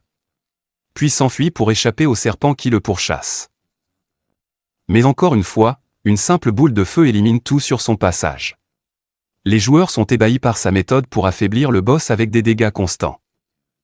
Ensuite, nous rencontrons le meilleur joueur mondial, Mohamed, avec 1h30 de temps libre à occuper. Mohamed prend plaisir à revoir la vidéo du joueur mystérieux terrassant le serpent de montagne. Son assistant lui demande s'il craint le célèbre psychopathe. Mohamed acquiesce, et il semble convaincu que ce gars est en fait Jouillon lui-même. Il n'y a pas longtemps que notre garçon a obtenu l'anneau élémentaire de ce type. Et surtout, cet anneau ne devrait pas affecter son endurance. Ainsi, ses exploits récents dépendent d'autres talents. En l'observant, Mohamed croit voir un vétéran aguerri sur le champ de bataille. C'est amusant, car pendant que Mohamed admire notre garçon, Jugeant panique face au serpent de montagne, même s'il semble détendu pour les autres. Curieux à propos de la guilde des raiders, Mohamed s'informe à leur sujet, et son assistante lui dit qu'ils ont été souvent aperçus récemment. En entendant cela, il lui demande de surveiller attentivement Jugeant et la guilde des raiders. Car il est clair que le monde va de plus en plus le remarquer. Et Mohamed refuse que la guilde des raiders dérange celui qu'il considère comme son ami. En parlant de la guilde des raiders, leur chef regarde la même vidéo de Jugeant abattant le serpent de montagne sous son identité d'échopate. La guilde des raiders surveille aussi ses actions, il doit donc rester vigilant. Yu Juillon parcourt les réseaux sociaux et se met en colère en découvrant une vidéo particulière. Il serre la mâchoire et grince des dents, furieux d'avoir fait tout le travail. Pourtant, ceux qui ont mis la vidéo en ligne sont ceux qui en profitent sans effort. Pour empirer la situation, la vidéo ne montre même pas son visage une seule fois. Ce qui accroît sa frustration et le fait douter de l'existence de son droit à l'image à ce stade. C'est alors qu'une idée lui vient comme un éclair, pourquoi ne pas simplement télécharger la vidéo lui-même? Sans perdre de temps, il sort son téléphone en pensant à enregistrer les images avec un plan clair en tête. Cette fois, il veut monétiser sa chaîne pour garder l'argent. Il imagine déjà un titre parfait pour attirer les vues. Jouillon imagine déjà que poster les images de ce raid sur le canal pourrait devenir viral et lui rapporter un flot de vues. Il envisage même l'idée de créer un tout nouveau compte juste pour ça. Il pense qu'il serait préférable que les gens ne l'associent pas à sa réputation de psychopathe à la mode et infâme. Il rêve de s'enrichir rapidement grâce aux revenus publicitaires, imaginant recevoir un bouton d'or étincelant après avoir posté une seule vidéo. Souriant avec assurance, il profite de sa rêverie luxueuse avant qu'elle ne se concrétise, mais revient vite à la dure réalité devant lui. Il se demande comment il va bien pouvoir collecter des matériaux dans cette obscurité totale, sans même voir où il met les pieds.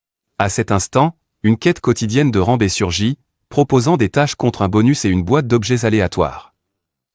Jusqu'à présent, Jouillon n'avait reçu que des quêtes de rang EOF. Donc en découvrir une de ce calibre le surprend totalement, et il commence à regretter d'être venu ici la nuit. Surtout après avoir passé la journée à paresser suite à la capture d'un serpent insignifiant. Il pense à finir la quête avant que ses compétences ne se réinitialisent à minuit, pour ne pas manquer sa chance. Perdu dans ses pensées, il aperçoit une boule de cristal bleu posée au sol et la ramasse rapidement sans perdre une seconde. C'est justement l'essence que la quête lui demande de ramasser dans le champ spécial, donc il ne lui en reste plus que 9 à dénicher. Il croyait d'abord qu'il devrait battre des monstres pour obtenir ces objets. Mais il découvre que la quête l'oblige à explorer minutieusement le champ, comme si les cristaux d'essence jouaient à cache-cache avec lui. Il trouve la quête plus irritante que prévu, et si ce n'était pas une de Rambé. Il l'aurait probablement déjà oublié, surtout en considérant combien il doit courir juste pour rassembler ses orbes lumineux. Alors que Jouillon s'apprête à repartir, un aigle monstrueux l'attaque soudainement par derrière. L'énorme oiseau manque de peu de le déchiqueter, mais il parvient miraculeusement à esquiver et à sauver ses entrailles de justesse. La partie où il esquive lui paraît étrange, car il ne pensait pas pouvoir le faire. C'est alors qu'il comprend que cela pourrait être dû à sa brillante autorité combinée à sa compétence de résistance. Il ne perd pas une seconde et envoie une boule de feu qui carbonise le monstre aigle immédiatement. Son attaque explosive attire l'attention de pillards proches, intrigués par la présence de quelqu'un chassant des monstres la nuit. Leur chef est visiblement motivé et pressé de battre Canal avant que Liuzu ne lui vole la vedette. Quand ses subordonnés lui demandent comment réagir si d'autres utilisateurs se joignent au raid, il leur ordonne sans détour de supprimer tout intrus et de garantir qu'ils ne survivent pas. Avec Joyon, il a déjà fini la chasse aux monstres de la quête.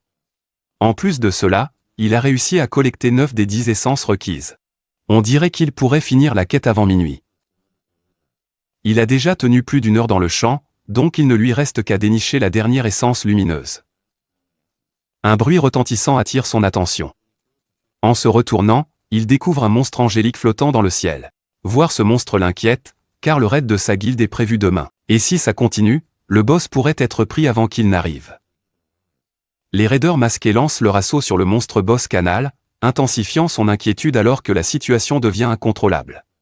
À cet instant, une quête s'active, lui demandant de prendre le contrôle du champ spécial de rang F. En plus de cela, une autre sous-quête de rang B apparaît, lui ordonnant d'abattre le boss qui a envahi la Terre et de détruire complètement le champ spécial. Juillon se penche sur les deux quêtes, cherchant à saisir le sens précis du mot conquérir. Car il manque des précisions sur ce qu'il doit faire exactement. Il se demande si la quête exige qu'il capture le monstre. Voyant cela comme un bonus gratuit, il choisit de ne pas trop se prendre la tête, et s'assoit, profitant du chaos à distance sécurisée. À ce moment-là, le groupe masqué parvient à faire s'écraser le monstre angélique ailé au sol et annonce immédiatement que c'est leur chance de finir la bête et de saisir la récompense. En même temps, Jian est tranquillement assis sur l'herbe, l'air détendu. Jian savoure l'action comme un film nocturne et découvre que le monstre est à terre car sa santé est passée sous 50%. Ce qui l'empêche désormais de voler. De plus, c'est le début de la 3e phase du combat contre le boss, où Canel se renforce avec un gros buff. Un vent brusque se lève, et il se couvre les yeux pour éviter la poussière. À ce moment-là, son regard se pose sur la dernière essence qu'il cherchait. Il bondit pour l'attraper, chantonnant et se disant combien c'était simple à dénicher. Au moment où il l'attrape, les idiots masqués tombent à côté de lui. Les gars tombés se relèvent rapidement et remarquent notre garçon au sol. Ils viennent vers lui demandent qui il est, puis pensent qu'il est un des leurs et l'incitent à se lever vite, disant qu'ils auront besoin de lui contre les mages. Joyon se lève, masque en main, se demandant qui sont ces types louches et choisit de les suivre pour l'instant. En partant avec eux, Joyon glisse un remerciement discret au type à qui il a pris le masque. En intégrant le groupe, son système de quête lui signale la fin de la quête et lui applique le buff de rang B. Tandis qu'un utilisateur affronte le boss, le tenant éloigné des autres. Quelqu'un le bombarde discrètement de loin avec des flammes bleues ardentes. Chaque raider se demande qui peut bien être à l'origine de ce pouvoir magique déchaîné. Notre garçon est vraiment mal à l'aise de causer des dégâts énormes en restant caché et de rafler tout le butin sans jamais se mettre en danger. Il ne sait pas quoi faire avec ce buff de quête incroyablement puissant.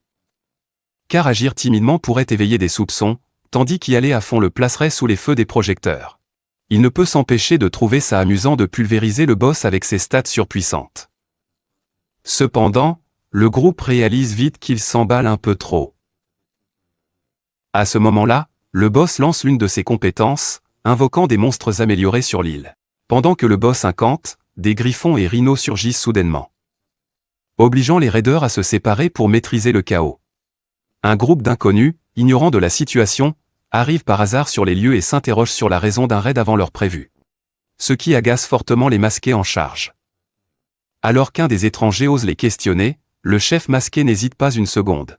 Avant de l'abattre sans pitié, sachant que les choses dégénéreront rapidement si leur petite opération parallèle est exposée à Esung. Il crie à tous ses sbires d'éliminer chaque étranger sur place par tous les moyens possibles. Ce qui surprend notre héros, qui ne pensait pas que ces fous iraient jusqu'à tuer. Voyant les raiders attaquer le groupe innocent, Juillon pense que s'enfuir pour se protéger est peut-être la meilleure idée.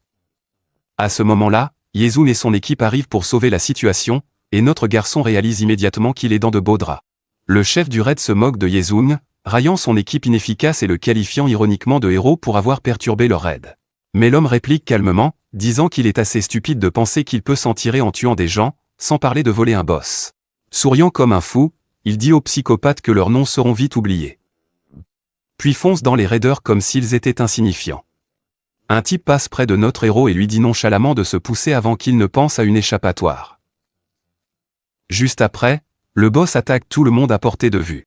Et les raiders pensent que leur meilleure stratégie pour gagner est de neutraliser le groupe adverse en éliminant leur soigneur en premier. Dans le tumulte ambiant, Joyon sue comme un joueur de ligue en pleine mêlée. Cherchant désespérément un moyen d'abattre le boss avant que la situation ne dégénère complètement. Ses pensées s'arrêtent brusquement quand Esung traverse les rangs ennemis tel un bourreau, abattant tout sur son passage. Ieji et son frère combattent les monstres insectes quand un raider tente de l'attaquer par derrière. Alors qu'il s'apprête à attaquer, des flammes bleues jaillissent autour du PNJ et le réduisent en cendres avant qu'il ne puisse agir, laissant Ieji bouche bée. Elle se retourne vers la silhouette en robe derrière les flammes, comprenant qu'il est le maître de ces flammes élégantes et dangereuses. Quand son frère accourt pour s'assurer qu'elle va bien, elle lui explique que l'homme mystérieux a attaqué son propre groupe pour la défendre. Simultanément, le compte à rebours approche minuit alors que notre héros zigzague parmi le groupe de Esung, courant à toute vitesse pour survivre. L'horloge frappe minuit, et Joyon dégaine son téléphone pour copier la nouvelle compétence. En même temps, le chevalier stoïque affronte les monstres avec maîtrise. Tandis que cela se déroule, Joyon déclenche son buff et désigne les ennemis d'un geste désinvolte. Lançant une boule de feu qui explose comme un volcan en furie et réduit les monstres en cendres, laissant Esung complètement sans voix.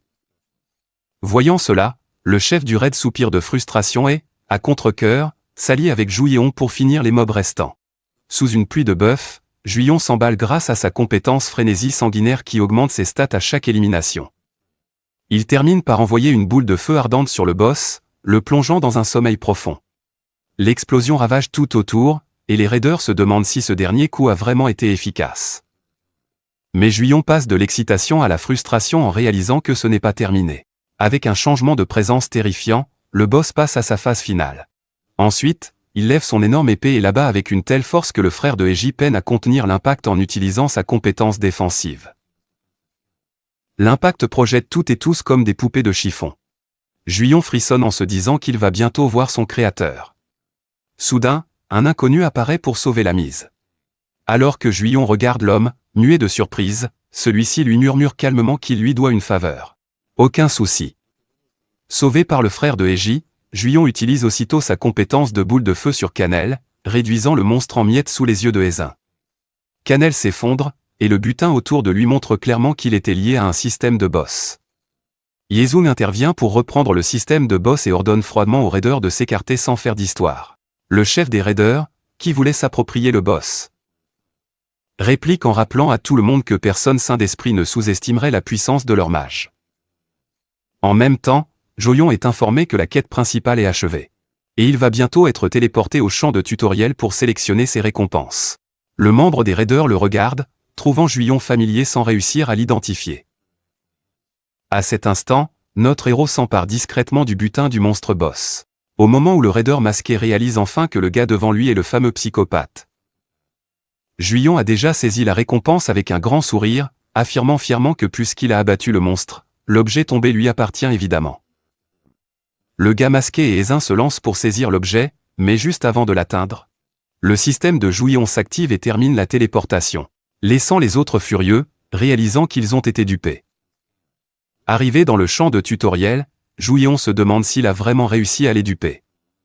À cet instant, une pluie de notifications système surgit devant lui, le submergeant totalement. Il tente de voir si ce sont juste des alertes de récompense, mais avant même de les parcourir, une petite fée apparaît soudainement et se présente sous le nom d'Ego.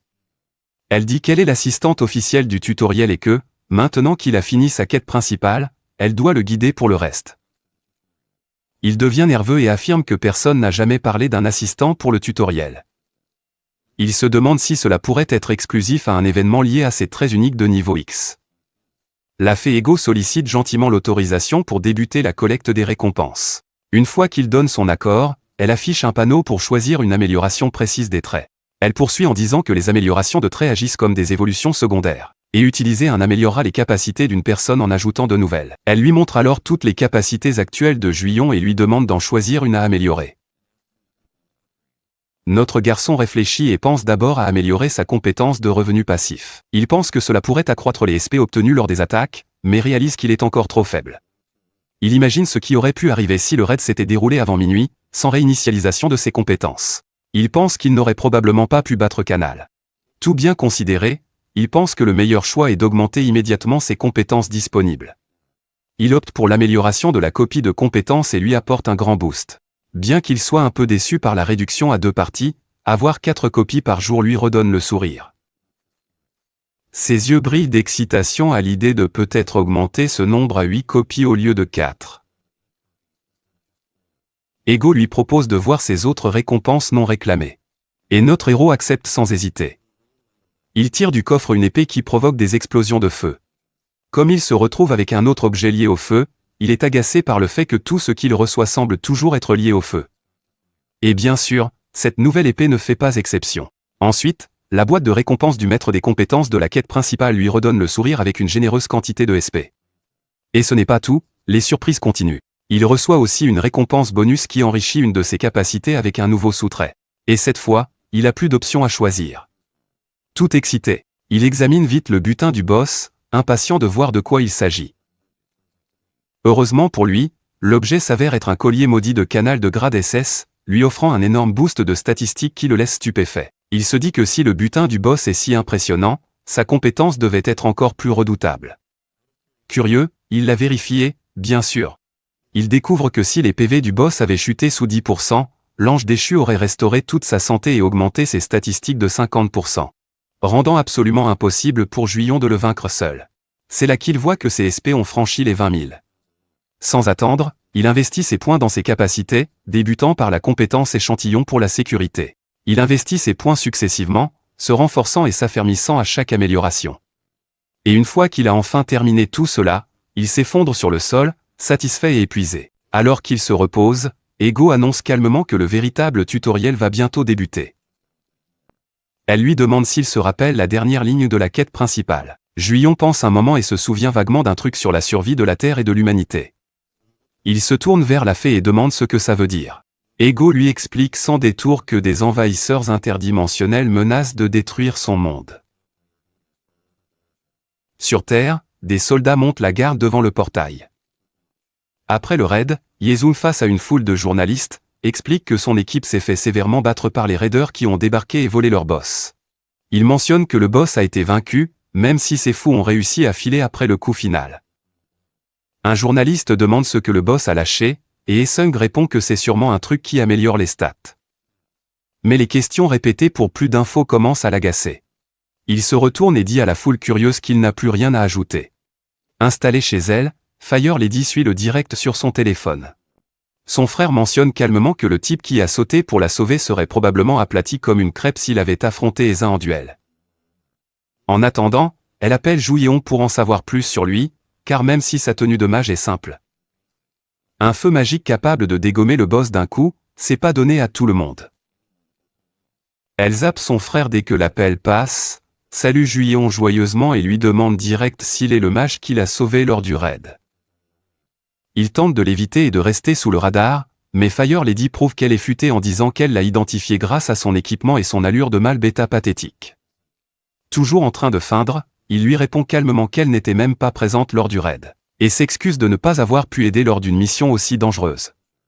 Il surprend Eiji et son frère en disant qu'il était dans la salle de bain tout ce temps, puis il leur annonce qu'il raccroche. Chez lui, il se relaxe enfin, rassuré qu'elle ne fera pas exploser son téléphone tout de suite. Pour l'instant, il a un répit des appels incessants de son crush totalement hors de sa ligue. Et son esprit retourne au monde du tutoriel, où cette voix incessante ne cessait de surgir dans sa tête. Lui répétant sans cesse que des monstres d'autres dimensions menacent le monde. Et qu'il doit le sauver. Elle a ajouté que son don Master Power est un don exceptionnel des êtres célestes pour cette mission. Encore paumé par la situation, il a demandé pourquoi il avait été choisi et s'il avait un lien avec le divin. Mais il n'a pas mis longtemps à réaliser qu'il n'est qu'un total imbécile sans rien de spécial, et la voix lui a simplement dit d'arrêter de trop réfléchir. Elle a dit qu'il est un utilisateur unique qui a déjà éliminé plein de bêtes et récolté de grosses récompenses en le faisant. Puis, avec un ton étrangement sérieux, elle a révélé la vérité. Il n'a en fait pas le choix dans tout ça. Alors qu'il demande de quoi elle parle, la voix répond calmement qu'il n'est pas une grande affaire ou un héros.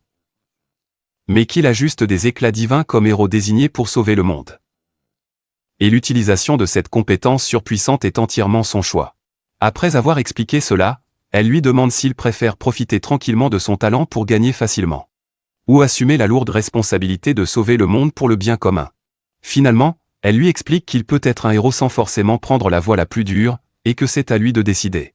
De retour au présent, Juyeon se dit qu'un loser comme lui n'a pas les capacités mentales pour sauver le monde. Et l'idée de manger du poulet croustillant avec une bière froide après un bain chaud l'excite bien plus que n'importe quel destin héroïque. Pendant ce temps, chez elle, Eiji est absolument ravie de confirmer enfin sans aucun doute que le mystérieux mage en robe n'est autre que Juyeon.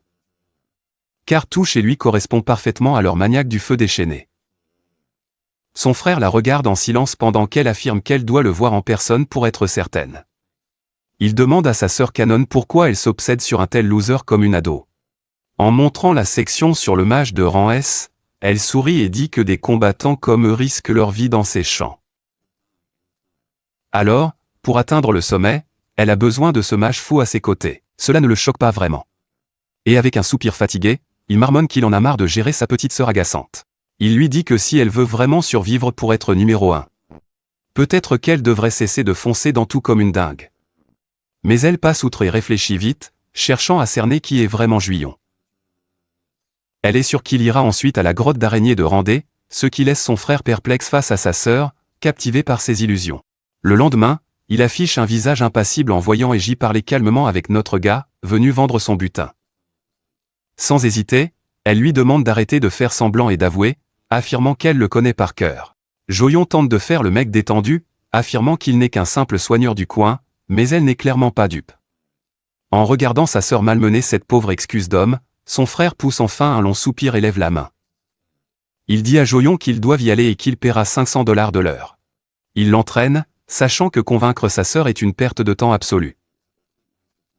Une fois qu'ils se sont éloignés d'elle, il mentionne calmement la faveur qu'il doit. Alors Juyeon écarte sa main avec un soupir et marmonne qu'il n'aide que parce qu'il le paie grassement, ce qui fait immédiatement briller Eiji. Juste avant de partir, Juyeon, en sueur, demande nerveusement à la dame de patienter car il doit vraiment aller aux toilettes. Cela lui vaut un sourire narquois de Eiji, qui avait déjà noté les diarrhées fréquentes dans ses notes de personnalité, au grand désarroi et horreur de son frère. De retour, la dame de feu n'hésite pas à demander directement si c'est lui le mage qui a disparu après le raid du canal, et si c'est aussi le fou surnommé psychopathe. Juyeon, cependant, fait semblant de ne pas avoir bien entendu et prétend ne pas comprendre ce que Eiji a dit. En traversant le trou d'araignée du champ de classe D, la dame ne lâche pas l'affaire. Elle propose même de garder son secret, précisant qu'elle est du même milieu. Juyeon, en sueur, comprend qu'il ne peut plus dissimuler son secret et demande à la dame de le garder pour elle. Après avoir promis, elle dit que tout s'explique, remarquant qu'il paraît plus magique qu'elle. Il précise vite que c'est juste une histoire de bonus d'équipement. Eiji lui demande quel manuel il utilise pour les améliorations et la guérison. Son frère les interrompt, précisant que ce donjon est un champ de niveau D élevé, rempli de monstres. Il leur demande de cesser de plaisanter et de se concentrer. Juyeon sort son épée de flamme de feu et se lance, affirmant qu'il montrera le chemin. La vue de l'épée rend Eiji muette, se demandant si Juyeon manie aussi une épée magique. Fidèle à son talent pour les excuses. Juyeon sort vite une de ses excuses bidons, disant qu'il n'avait pas les moyens pour un bâton et... Vu sa stade de pouvoir magique, cette épée vaut mieux que rien. Juyeon se concentre et opte pour la lance de glace au lieu du feu. Maître des compétences, il a la capacité d'utiliser toutes sortes de compétences. Et il en profite pleinement, testant la lance de glace. De plus, en tant que maître des compétences, il peut fusionner plusieurs capacités. Il fusionne sa compétence de positionnement avec la lance de glace, empoisonnant les glaçons qui éliminent de nombreuses araignées. Ensuite, notre garçon utilise ses compétences de catalyseur pour renforcer le poison, le rendant extrêmement dangereux à partir de 3 charges. Même si c'est moins fort, cette magie de glace n'est pas si mal, et Juyeon réalise qu'il peut l'utiliser pour éviter d'être attrapé. Eiji est stupéfait et demande à Juyeon s'il n'était pas un mage de feu juste avant. Juyeon, pourtant, ne lui répond pas vraiment. Plus tard, le trio déguste un repas au café, mais Juyeon a l'air sombre. Il avait eu envie de filer dès que la chasse était finie. Son esprit repense à l'événement dans le donjon. Là, il avait infligé une tonne de dégâts au monstre boss avec un seul tir, et avait fini par absorber toute l'âme du boss de terrain, la reine araignée. Du coup, Eiji et son frère n'ont rien reçu, ce qui l'oblige à rester dîner avec eux. Joyon tente de se vider l'esprit en buvant, mais la fille agitée le coupe avec une offre. Elle précise que les monstres ne sont pas la seule menace, ajoutant que le PVP éclate souvent entre groupes ou équipes. Elle aborde d'autres sujets avant de lui proposer un contrat. Quand Juyon veut en être sûr, elle lui dit que les utilisateurs fiables sont rares dans le milieu, et que leur secret partagé a tout changé. Elle met tout en œuvre pour le faire signer le contrat, lui offrant même un bureau gratuit. Doté de tous les conforts qu'un homme pourrait vouloir. Juyon, après avoir jeté un coup d'œil au contrat, commente que les conditions sont trop bonnes pour qu'il envisage de le refuser, et finit par le signer. Puis, la femme tenace lui donne une carte de débit, lui disant qu'il peut s'en servir pour ses achats. Elle promet de gérer ses gains des chasses sur le terrain. Eiji lui demande s'il a besoin d'autres explications, et Juyon secoue la tête pour dire non. Il se comporte comme un gamin comblé. Ensuite, il part chasser avec Eiji, et cette fois, il trouve la chasse plus facile que jamais. De plus, il se sent un peu gêné en remarquant à quel point sa manager est adorable. Il n'envie plus son modèle, et maintenant qu'il a la compétence, il voit que la vie se passe plutôt bien pour lui. Il se demande si combiner boule de feu avec combat de 100x donnerait une attaque puissante. Enthousiaste, il s'active et se rue vers sa nouvelle manager, lui demandant de se préparer pour le terrain. Le jour suivant, le frère de Eiji l'observe avec méfiance, voyant qu'elle paraît éperdument amoureuse.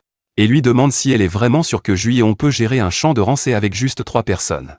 Elle hausse les épaules, indifférente, et dit qu'ils en avaient envie depuis longtemps. Mais il lui rappelle que le niveau conseillé dépasse largement leurs capacités. À ce moment-là, notre gars, qui est un novice de niveau 15, se pointe et lui dit de ne pas s'inquiéter. Le grand type souligne sans hésiter que Juyon est le maillon faible du groupe et qu'une équipe incomplète complique encore plus la tâche. Mais notre gars rétorque calmement qu'il gère la situation grâce à sa compétence de frénésie sanguinaire, assurant leur sécurité. Dans le donjon de Rancé, célèbre pour ses monstres végétaux qui surgissent à l'improviste. La plupart des gens amènent au moins 2 attaquants à large portée juste pour survivre. Mais cette équipe a autre chose. Joyen lance une boule de feu et enflamme les monstres de bois sans scier. Les frères et sœurs le fixent, stupéfaits, tandis qu'il brûle les ennemis sans effort. Avec son air de loser habituel, Juyon reste sûr de lui car son trait amplifie sa magie de feu au maximum. Et son idée de fusionner ses compétences copiées marche à merveille. Il envoie des vagues de feu dévastatrices, éliminant les monstres et provoquant d'énormes explosions pour prouver sa puissance incroyable. Le frère de Eiji observe notre gars en riant tout seul, comme un vrai dingue. Eiji le regarde, toujours déçu, alors qu'il frôle la panique en prétendant être le plus cool du monde. Tandis qu'il est plongé dans ses sorts de feu et s'amuse. Un gars style James Bonbon Marché l'observe de loin, les yeux fixés sur lui. On dirait que le gars retransmet tout en direct sur un écran ailleurs, et rapporte calmement à son patron qu'il a le cible en vue.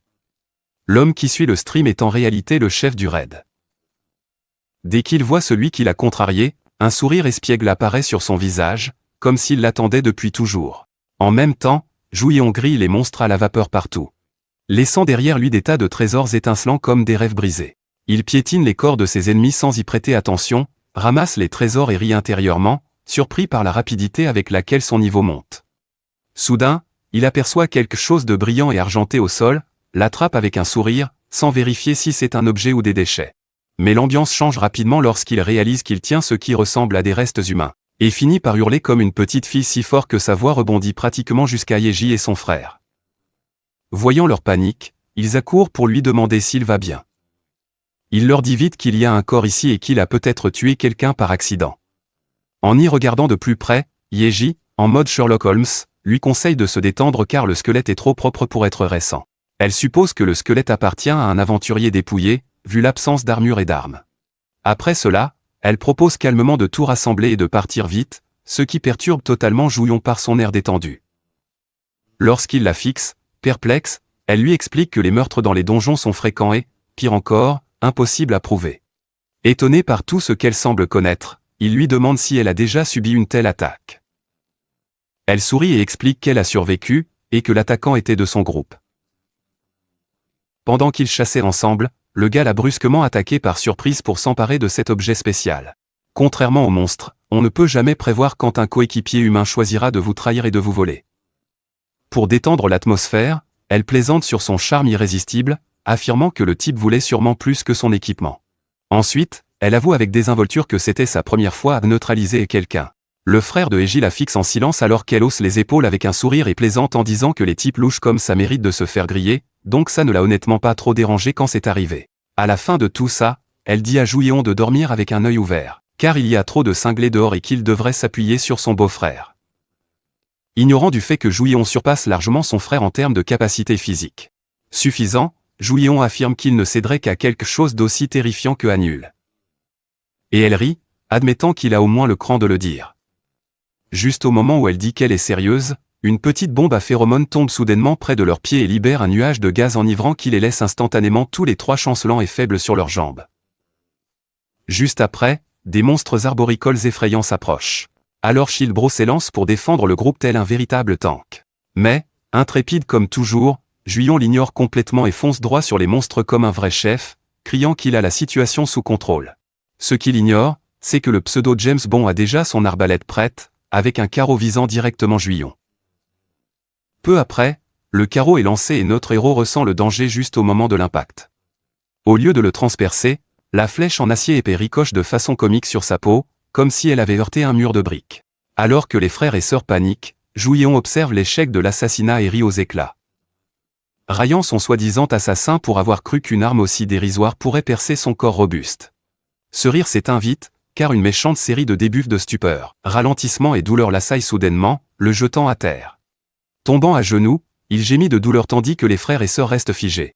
Le regardant s'effondrer dans une agonie absolue, et le type louche au loin commence à sourire largement, savourant le moment qu'il attendait depuis tout ce temps. Jouyeon est projeté au sol, et Kim Ye-ji se précipite pour l'aider, lançant lance de feu pour repousser le monstre, incinéré. Cependant, autre monstre se précipite. La tâche de les repousser tout en protégeant Jouyeon devient ardue pour elle. Elle réalise qu'une décision rapide est nécessaire. Elle demande alors à son frère de créer un passage et de porter Jouyeon sur son épaule. Sans hésiter, ils ouvrent un passage à travers la horde de monstres, évitant les déflagrations et franchissant chaque obstacle pour s'échapper indemne. C'est alors que le blond leur barre la route, demandant où ils pensent aller. Il les raille pour avoir tenté de fuir sans combattre. Le frère de Hayeji demande qui ils sont. Ils ont clairement un problème avec Jouyeon et lui ordonnent de lâcher l'affaire et de partir. La tension est à son comble, mais Kim Ye-ji tient bon. Elle envoie une nouvelle lance de feu pour éloigner les ennemis, déterminée à ne pas laisser tomber Jouyeon. Mais le blond neutralise l'attaque sans effort, la laissant abasourdie. C'est là qu'elle comprend. Il était là pendant le raid du canal. Blonde Dude sourit en coin, la qualifiant de jolie mais désemparée, tête d'os totale. Comme ils ne veulent pas écouter, il décide qu'ils doivent mourir et dit à son équipage de le faire exploser. Une fumée rose se disperse, dévoilant les monstres proches. Le blond affirme qu'ils ne peuvent pas abuser des bombes à phéromones. Des hordes de monstres attaquent le trio, mais il riposte sans hésiter. Au cœur de l'action, Jouyeon, encore évanoui, éprouve une douleur vive. Son corps refuse de bouger, et sa peau brûle comme du feu. Son esprit est embrumé, se demandant s'il va mourir ainsi, ignorant tout de ce qui l'entoure. À ce moment-là, les yeux de Jouyeon s'ouvrent sur une scène horrifique. Kim Ye-ji et son frère ont éliminé tous les monstres, mais ils sont grièvement blessés. Jouyeon ne comprend pas et peine à demander pourquoi il se sacrifierait autant pour lui. Il se souvient que Kim Ye-ji lui avait conseillé de se cacher derrière le frère de Ye-ji en cas de danger. Voyant enfin Jouyeon se réveiller, Kim Ye-ji lui demande s'il peut marcher. Mais Jouyeon, ignorant cela, fait plutôt une demande sans gêne. Il leur demande de garder tout ça secret. Blonde Dude félicite sarcastiquement la façon dont ils ont réussi à tenir bon tout en traînant ce bon à rien. Jouyeon. Il dit que ça ne fera pas mal comparé à ce qui les attend. Soudain, Jouyeon se relève, surprenant Kim Ye-ji, qui n'avait aucune idée qu'il lui restait encore de la force. Blonde Dude regarde son corps meurtri et se moque de lui, certain que ça doit faire très mal. Jouyeon l'avoue franchement, ça fait un mal de chien. Mais ce sale type a déjà l'intention de déchirer sa chair et de laisser ses os pourrir. Juste à ce moment-là, Jouyeon claque des doigts, et le blondinet rit. Croyant que la barrière peut arrêter sa boule de feu, blondinet rit. Jouyeon, serein, demande s'ils en sont certains. De nulle part, il déchaîne une série de sorts dans les airs. Et ce ne sont clairement pas des boules de feu. C'est alors que Blonde Dude commence à penser que Jouyeon pourrait avoir volé la bague de Muhammad. Juste à ce moment-là, Jouyeon lance pluie de météores, et le blond panique, pensant que cela pourrait tous les anéantir, même son propre escadron. Mais Jouyeon ne faiblit pas. Il envoie une série de sorts comme s'il venait juste de débuter. Le sol est marqué par de grandes fissures rondes et des trous béants. Le trio parvient enfin à souffler, et Jouyeon s'effondre au sol. À bout de souffle, ayant échappé de peu grâce à une téléportation in extremis. Vers minuit, Juyon configurait ses 4 slots de compétences. Il avait intégré explosion de boules de feu dans combat de sang, libérant ainsi un emplacement. Il a ensuite regardé une vidéo où un gars tirait une flèche sur un chauve avant de se téléporter. Ce n'était pas vraiment une question de confiance, c'était simplement la décision sensée, comme souscrire une assurance. Il s'avère que la téléportation est un trait unique qui vous permet de marquer une cible. Quand vous activez une compétence, vous pouvez vous déplacer avec la cible marquée. Juyon a vraiment touché le jackpot avec la téléportation de masse, et il peine à croire qu'il a reçu des bonus en plus. Il se sent chanceux, alors bien sûr, il se met à danser de joie. De retour au présent, Juyon promet d'expliquer tout plus tard. Avec tout en ordre, Kimeji est prête à récupérer le butin abandonné par ces idiots. Pendant ce temps, les gens au sol restent sans voix, la bouche bée devant les énormes fissures et crevasses éparpillées dans la zone. Une personne plaisante en disant que Mohamed a sûrement traversé cet endroit. Juyon a peut-être échappé au danger, mais il sait que tôt ou tard, il sera retrouvé. Heureusement, il a atteint le niveau 20 et débloqué ses sous-traits, activant ainsi le stockage de compétences.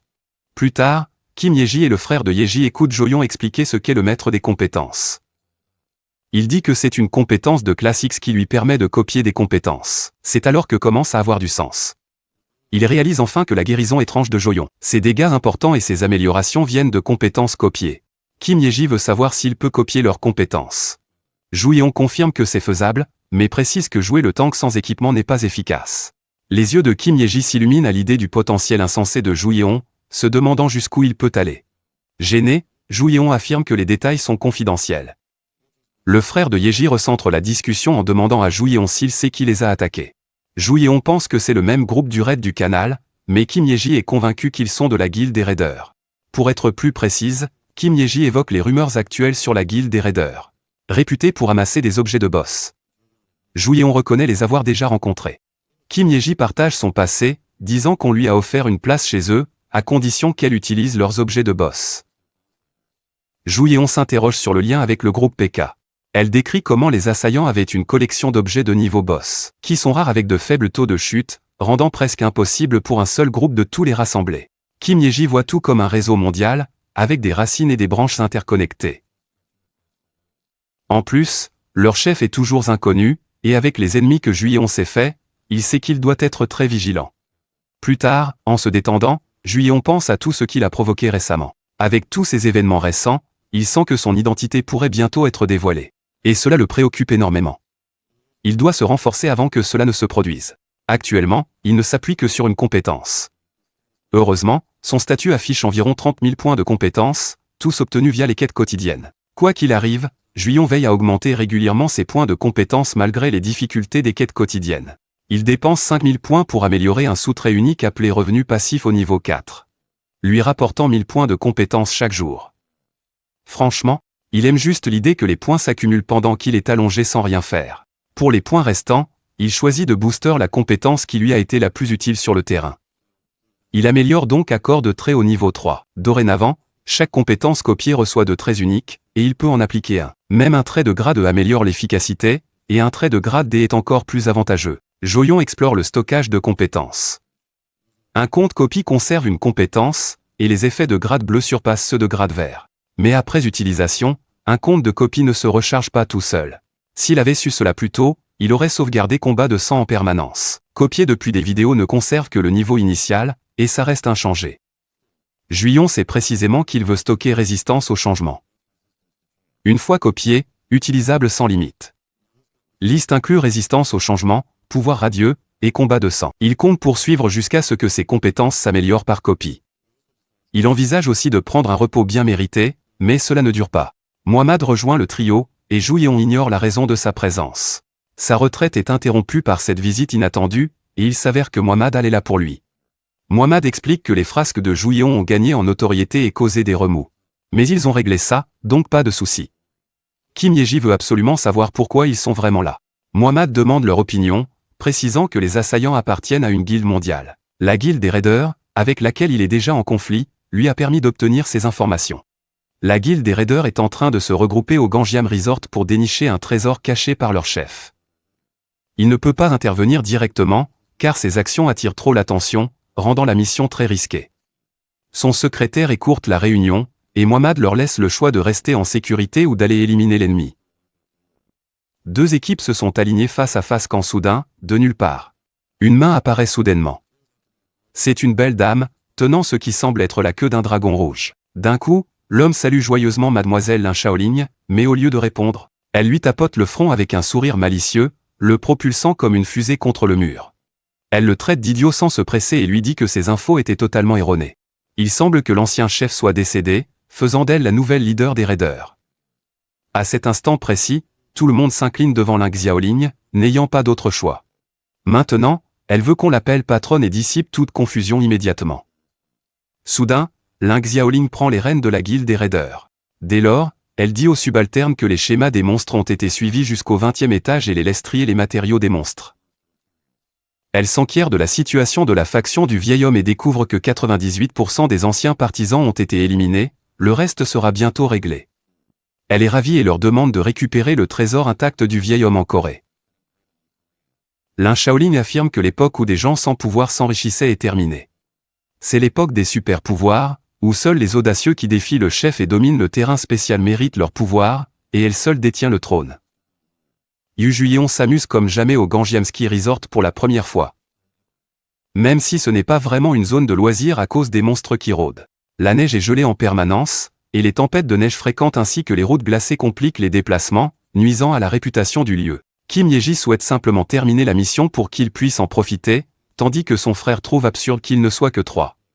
Kim Ye-ji propose de revenir à la guilde des raiders et mentionne sans détour qu'elle a vendu l'objet du boss à son nom, ce qui la rend aussi ciblée que Juyeon. Le frère de Ye-ji est visiblement frustré qu'ils doivent tout gérer. Mais Kim Ye-ji lui dit de se détendre, lui rappelant qu'ils sont 3 vétérans qui ont traversé bien des galères. Juyeon est surpris qu'elle le qualifie de vétéran, mais elle explique qu'il a survécu au raid du boss et à l'attaque du groupe PK, ce qui lui mérite ce titre. En route vers le champ, elle prend la tête, mais des membres de la guilde Enjoy les arrêtent avec des menaces de mort. Kim Aeji leur demande s'ils appartiennent à l'association des utilisateurs ou s'ils peuvent revendiquer ce terrain. Mais le crétin lui ordonne de partir, prétendant contrôler la zone. Juyeon est agacé, se disant que même sans être un héros, il doit défendre ce qui lui est cher. L'idiot taquine Kim Aeji, lui proposant un câlin et promettant de la consoler tendrement, ce qui la blesse profondément. Le frère de Aeji en a assez, et Juyeon charge une boule de feu dans sa main. Furieux que l'idiot ait osé le menacer avec une épée, il rêve de la briser. La boule de feu capte l'attention générale, et ils comprennent vite son identité. Le fameux psychopathe, soutenu par 2 vétérans rebelles et un tank. Juyeon, déterminé à agir, décide de démontrer ce qu'est le véritable contrôle.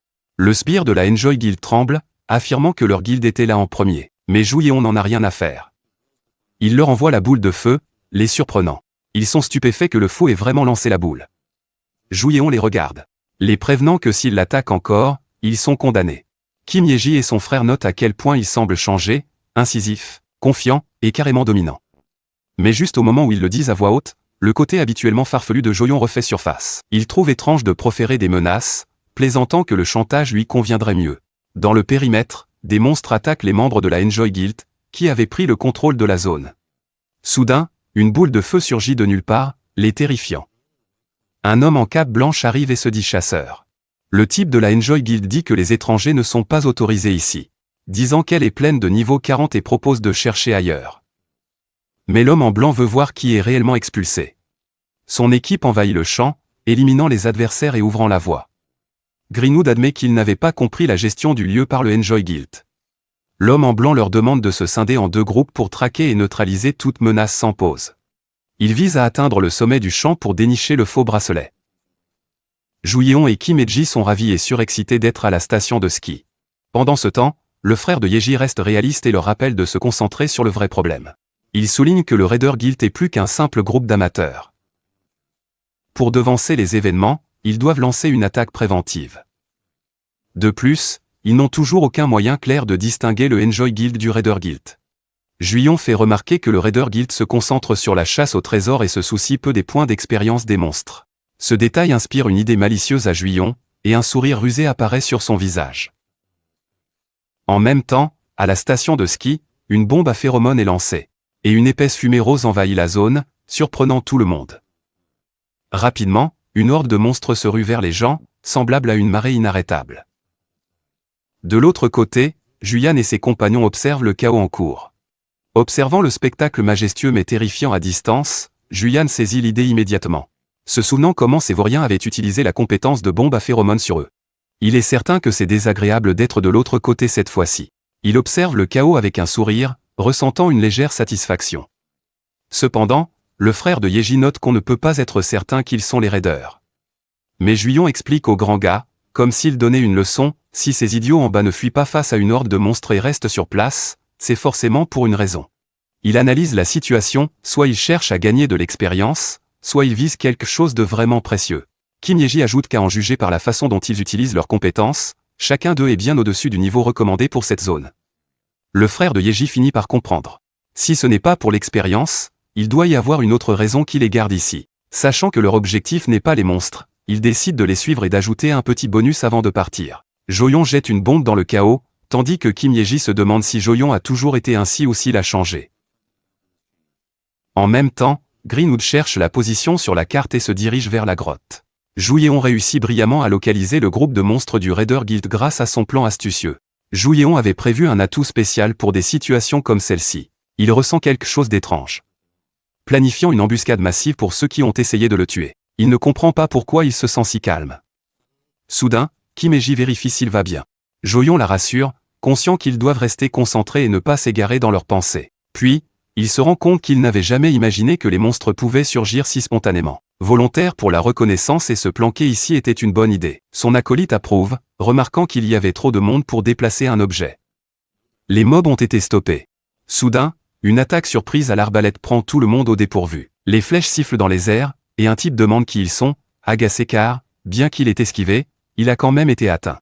Jouyon l'a atteint avec l'arc de l'affaiblissement, une arme qui ralentit et fait souffrir pendant 3 minutes. Et même étourdit la cible pendant 1 minute si sa santé tombe à 30 ou moins. Jouyon voit que ce gars a encore plus de 30 de santé, mais il est ravi de lui infliger des affaiblissements dès maintenant. Préparant à le battre et à l'achever une fois sa santé à 0. Ce gars panique, suppliant Jouyon d'arrêter, mais ça n'arrivera pas. Ensuite, l'équipe de Greenwood vérifie avec l'équipe de reconnaissance s'il y a des problèmes. Il signale avoir perdu le contact avec l'entrée, comme si une attaque surprise avait eu lieu. Greenwood réagit en ordonnant à tous de défendre le trésor coûte que coûte. Alors qu'il se précipite, Kim Yeji lance tempête de feu, risquant de tout embraser autour d'elle. Puis, de nulle part, tout explose et des éclairs s'abattent, frappant spécifiquement le blond. À cet instant, une voix annonce que le tanker est hors jeu. Et Greenwood demande à ses hommes de neutraliser les mages avant que la paralysie ne disparaisse. Même ainsi, il envoie toujours son équipe pour gérer la situation. Sans tanker, Juyon se lève pour montrer qu'ils ne sont pas juste des amateurs. Soudain, il pousse plus de puissance, décidant de dépasser ses limites en invoquant le pouvoir radiant. Soudain, une fenêtre bleue surgit pour donner un buff aléatoire, augmentant follement ses stats. Greenwood pense que Joyon est idiot d'utiliser sans cesse sa boule de feu et croit que son bouclier peut facilement résister à une attaque de rang E. Mais Joyon l'interrompt en le faisant exploser, projetant ses spires au loin. Cette gigantesque explosion sème la panique. Greenwood, tiré de là, reprend ses esprits et réalise que ce n'est certainement pas 95% de dégâts réduits. En même temps, Jouyeon remercie discrètement les imbéciles pour avoir abandonné tout le trésor. Il provoque alors une explosion qui éclate tel un feu d'artifice. Simultanément, l'homme en blanc dit à ses hommes de gérer la situation ici et de retrouver l'équipe au sommet. Soudain, une énorme explosion retentit au loin, et il réalise aussitôt qu'il y a un problème. Il réagit immédiatement en ordonnant à tous d'arrêter les opérations et de se rendre au sommet.